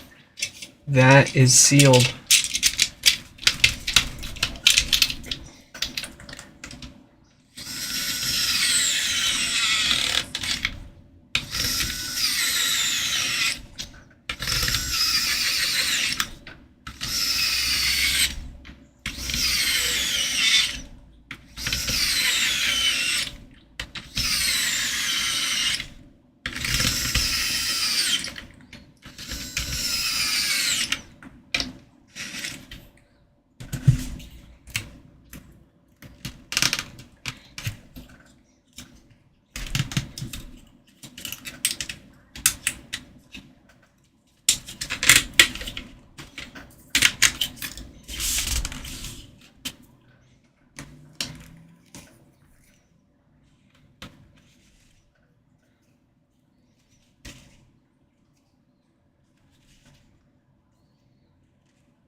Alright, alright.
I'm having trouble connecting to the internet. I'm having trouble connecting to the internet.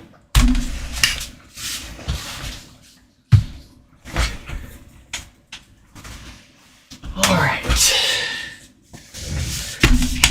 The last one that we've got time for here today. Number 190. Let's get their name up here.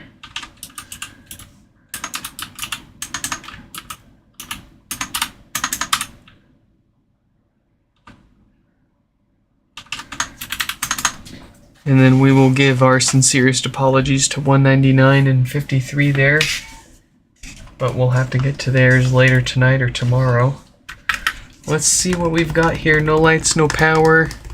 The usual power draw for a dead diode.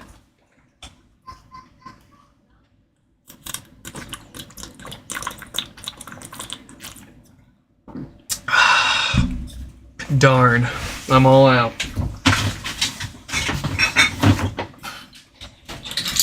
Oh, wonderful. Cheers, folks.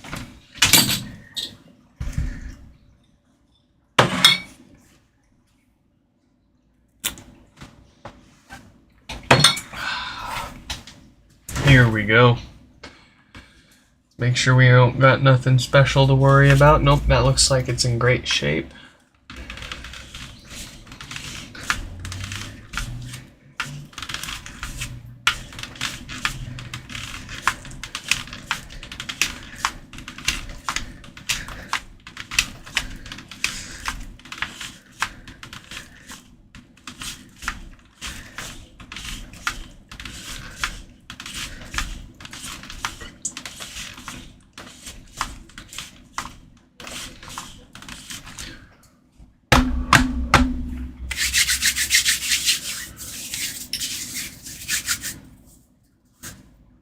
Lux Monday.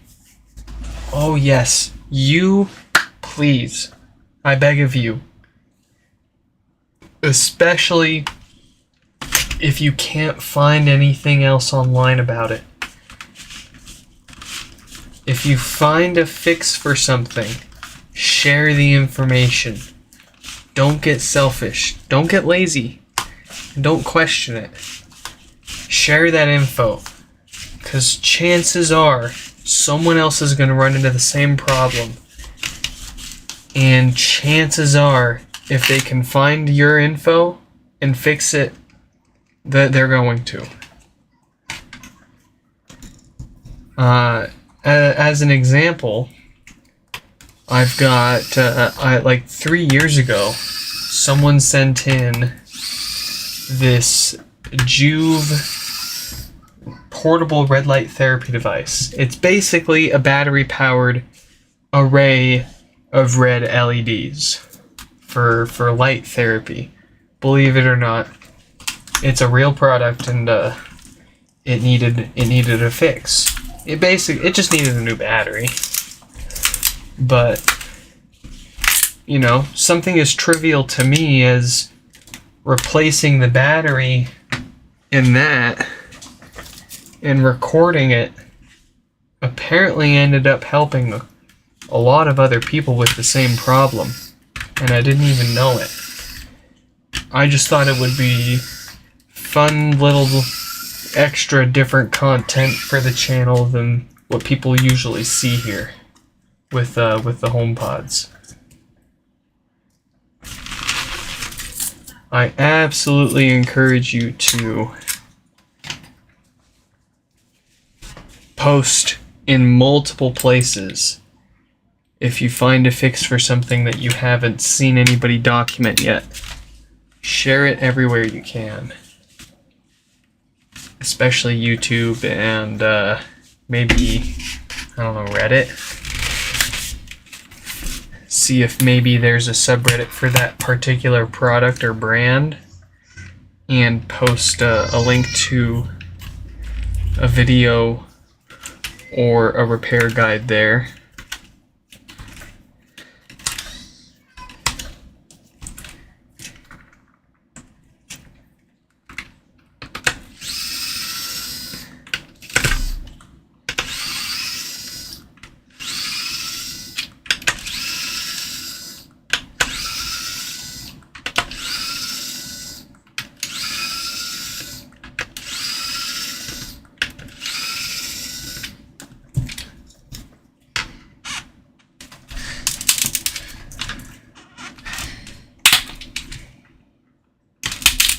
The sweet sounds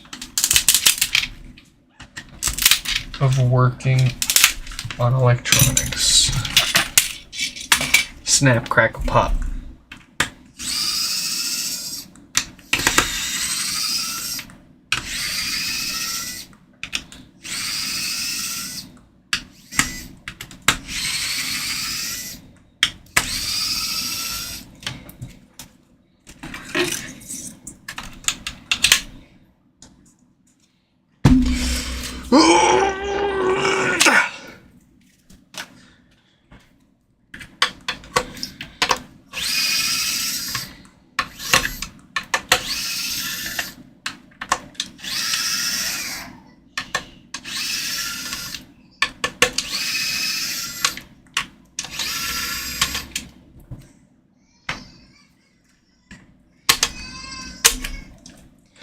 Uh-oh. That kid's upset.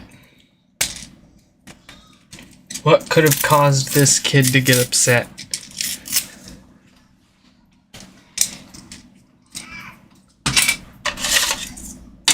It could be anything.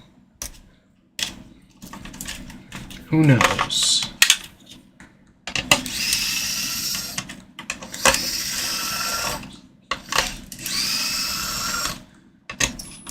Oh! I'm about to get upset. They used super glue for thread locker on this one, and I'm not gonna have it. No!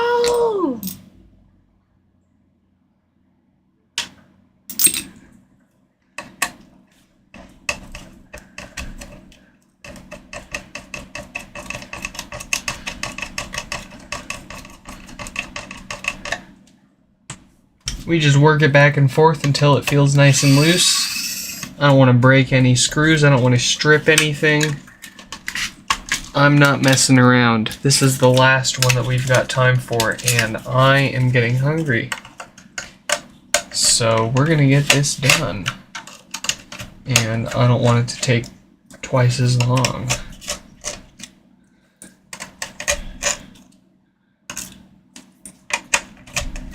If you can prevent the catastrophe, that's preferred. There was a few streams ago we didn't get so lucky, and that screw stripped itself. We ended up getting a little impatient, and we brute force ripped the power supply out of the HomePod. That HomePod, you know, we got it fixed up, no problem. My hand suffered the casualties, though. Gave myself a good gash right here, another one right there, a few more scratches. It's pretty surprising amount of carnage to my own body.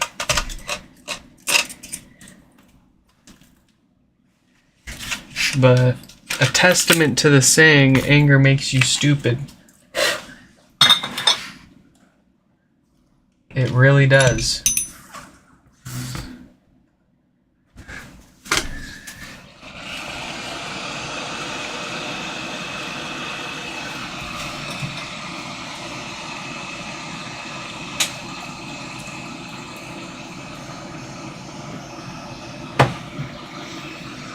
Yes. Yeah. Filming it and putting it on YouTube puts you under a bit of a spotlight. Even if you don't have a big following, it's like the thought in the back of your mind, like the possibility that somebody might come across this. You want it to be half decent, right? It's kind of like parking in a public spot. You don't want to park like a jackass and have everyone walk by your car and think, wow, what a jackass.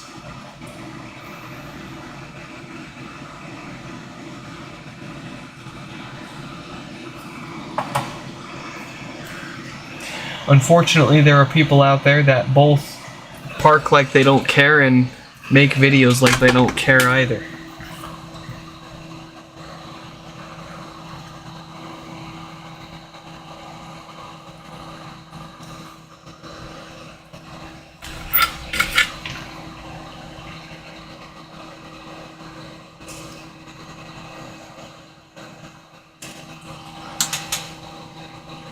And listen, I get it if you're bad at parking. I'm not talking about you. I'm talking about the folks like my frickin' boss. When I call him out one day and I'm like, hey, you realize you're like not in your parking spot, right? You're basically taking up 2 spots and you're asking for someone to bang into your Porsche. And he's like, oh, I don't care.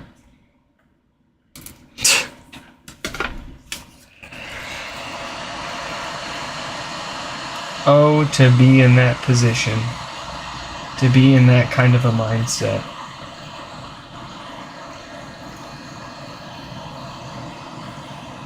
I wonder what it's like.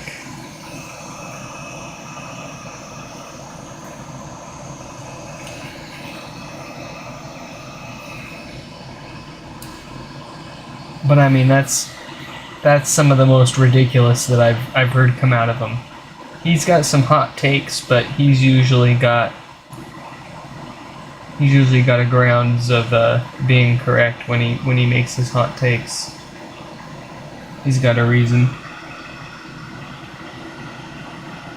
Still, the survivorship bias is very strong in him, and unfortunately, it gets the best of him a lot of times during lunch debates at the office.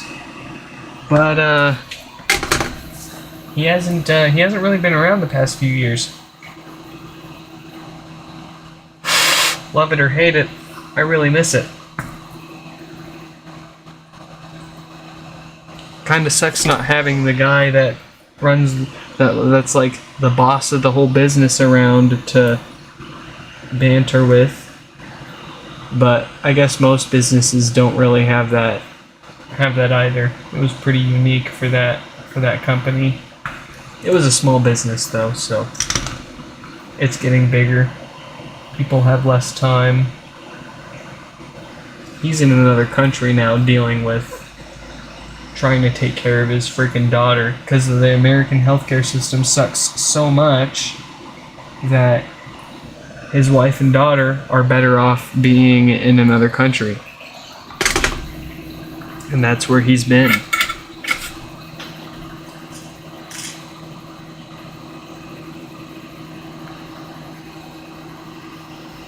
I mean, that's his take. That's not my take. That's not my opinion. My channel's not here to make opinions or give you my opinions. That's what he thinks, though. Yeah, it seems to be working pretty well for him.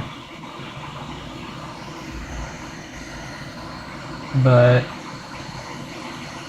it's funny when he is in the office and we have like an all hands meeting, like a pep rally kind of deal.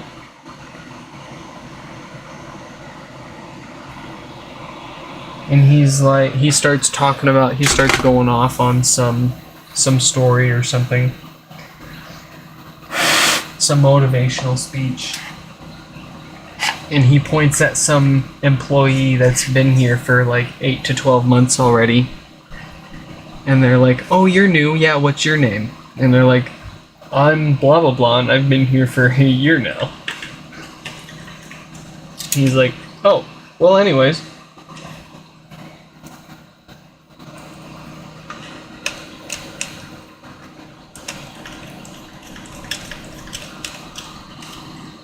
He played it off like a boss.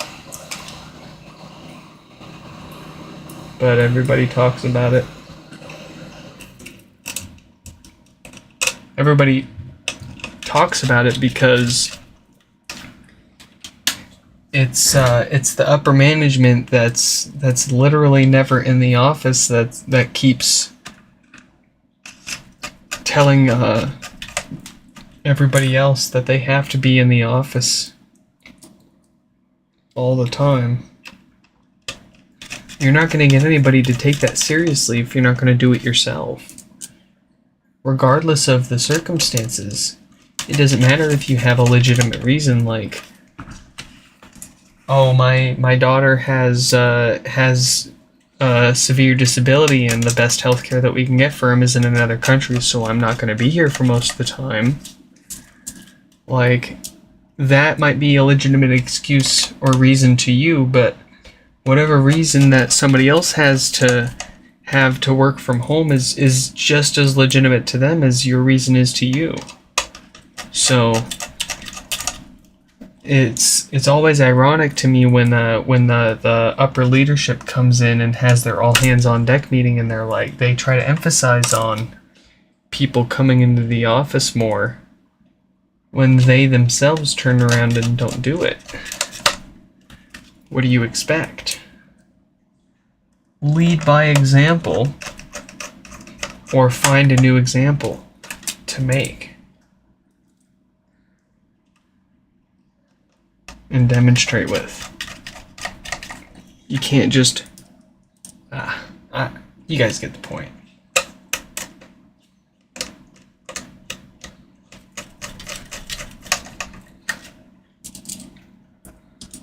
And it may come as a surprise to some of you, but no, this is not my job, my day job.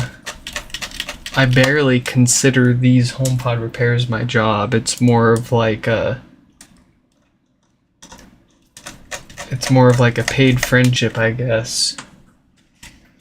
It's hard for me to consider it a job, but I've got I register it as an LLC. I pay my business taxes and all that. But no, the day job, I can't say this isn't a real job. It's real. But the job that pays the bills, that feeds the family, and keeps the water running and the lights on is for a local software company. I wake up at like 5 or 6 in the morning, and as soon as I'm awake, and I can clock in and get to work. But I can also get away with that because I've been there for so long that whenever I stop working or whenever I take any time off, it's just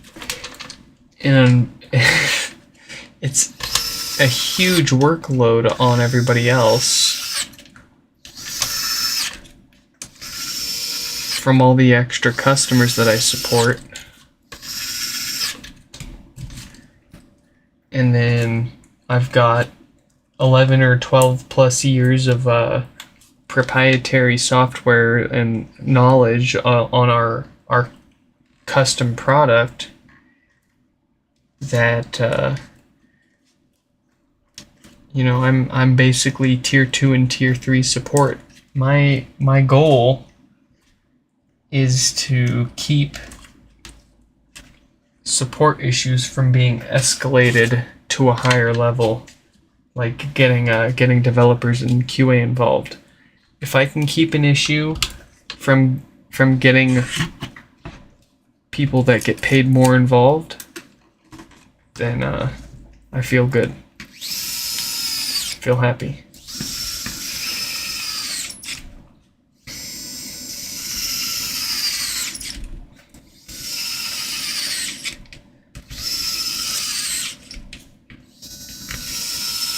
Because those guys have plenty of work to do fixing bugs and adding features and testing all of that. If I can keep them focused on that by and I mean a lot of our escalations, a lot of the issues that support brings up that requires a developer to help fix, a lot of those fixes end up only being knowing how to set the software up or change a certain setting, or basically using it right. And that's what I'm there for, is helping make sure the support knows every way to use it and how to set it up before we have to involve a developer. And I want to make it so if support can't figure it out and they have to escalate the issue and developers get involved, that means that there's a fix, there's a code change that must be made. I don't want issues getting to that point unless a change actually has to be made in the code. And I'm talking like if it was just knowledge, like you just didn't know that you could do this, that, or how you could change it to make it work that way. I don't want to get a dev involved for that.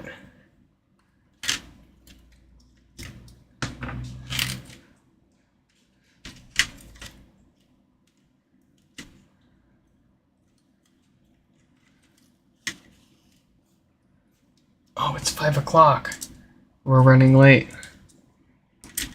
That's okay. I don't think she'll be upset for a minute or two. Let's get this done. Let's get out of here. Something's not right. The last one, and something's not right.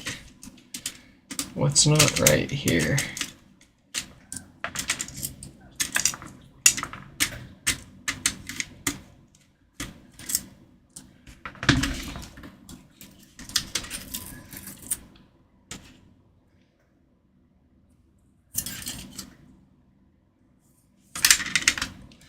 Well, now it feels alright.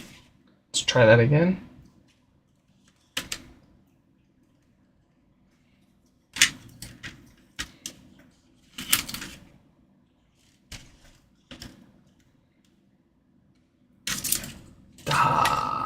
Bollocks. Frickin' A. I just want to get out of here and eat. Just want to have some dinner. And Apple's got to sit here and play games with us.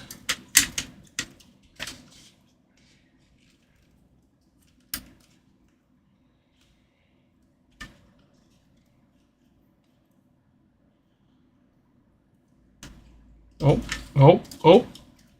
Yes. That's it. Let's get this in.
Yes.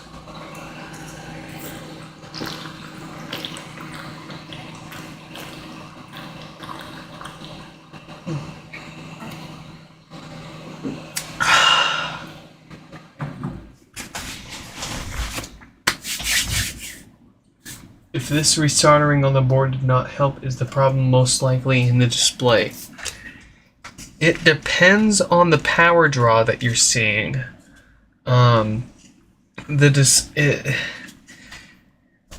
If it's not pulling any power, it could be the power supply. I'm having trouble connecting to the internet. If it's 1 to 2 watts, it could be a damaged display.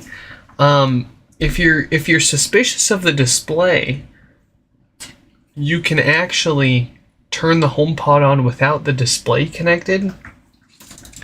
As long as your logic board is connected and everything else below, you don't need the display connected in order for it to turn on and connect. If it's already set up on your home and it's already connected to your Wi-Fi, when you plug it back in without a display connected, if you give it a few minutes, it should reconnect and show up and work as any other HomePod with the voice assistant and the AirPlay showing up and all that. That won't help you if you need to reset it and what have you, but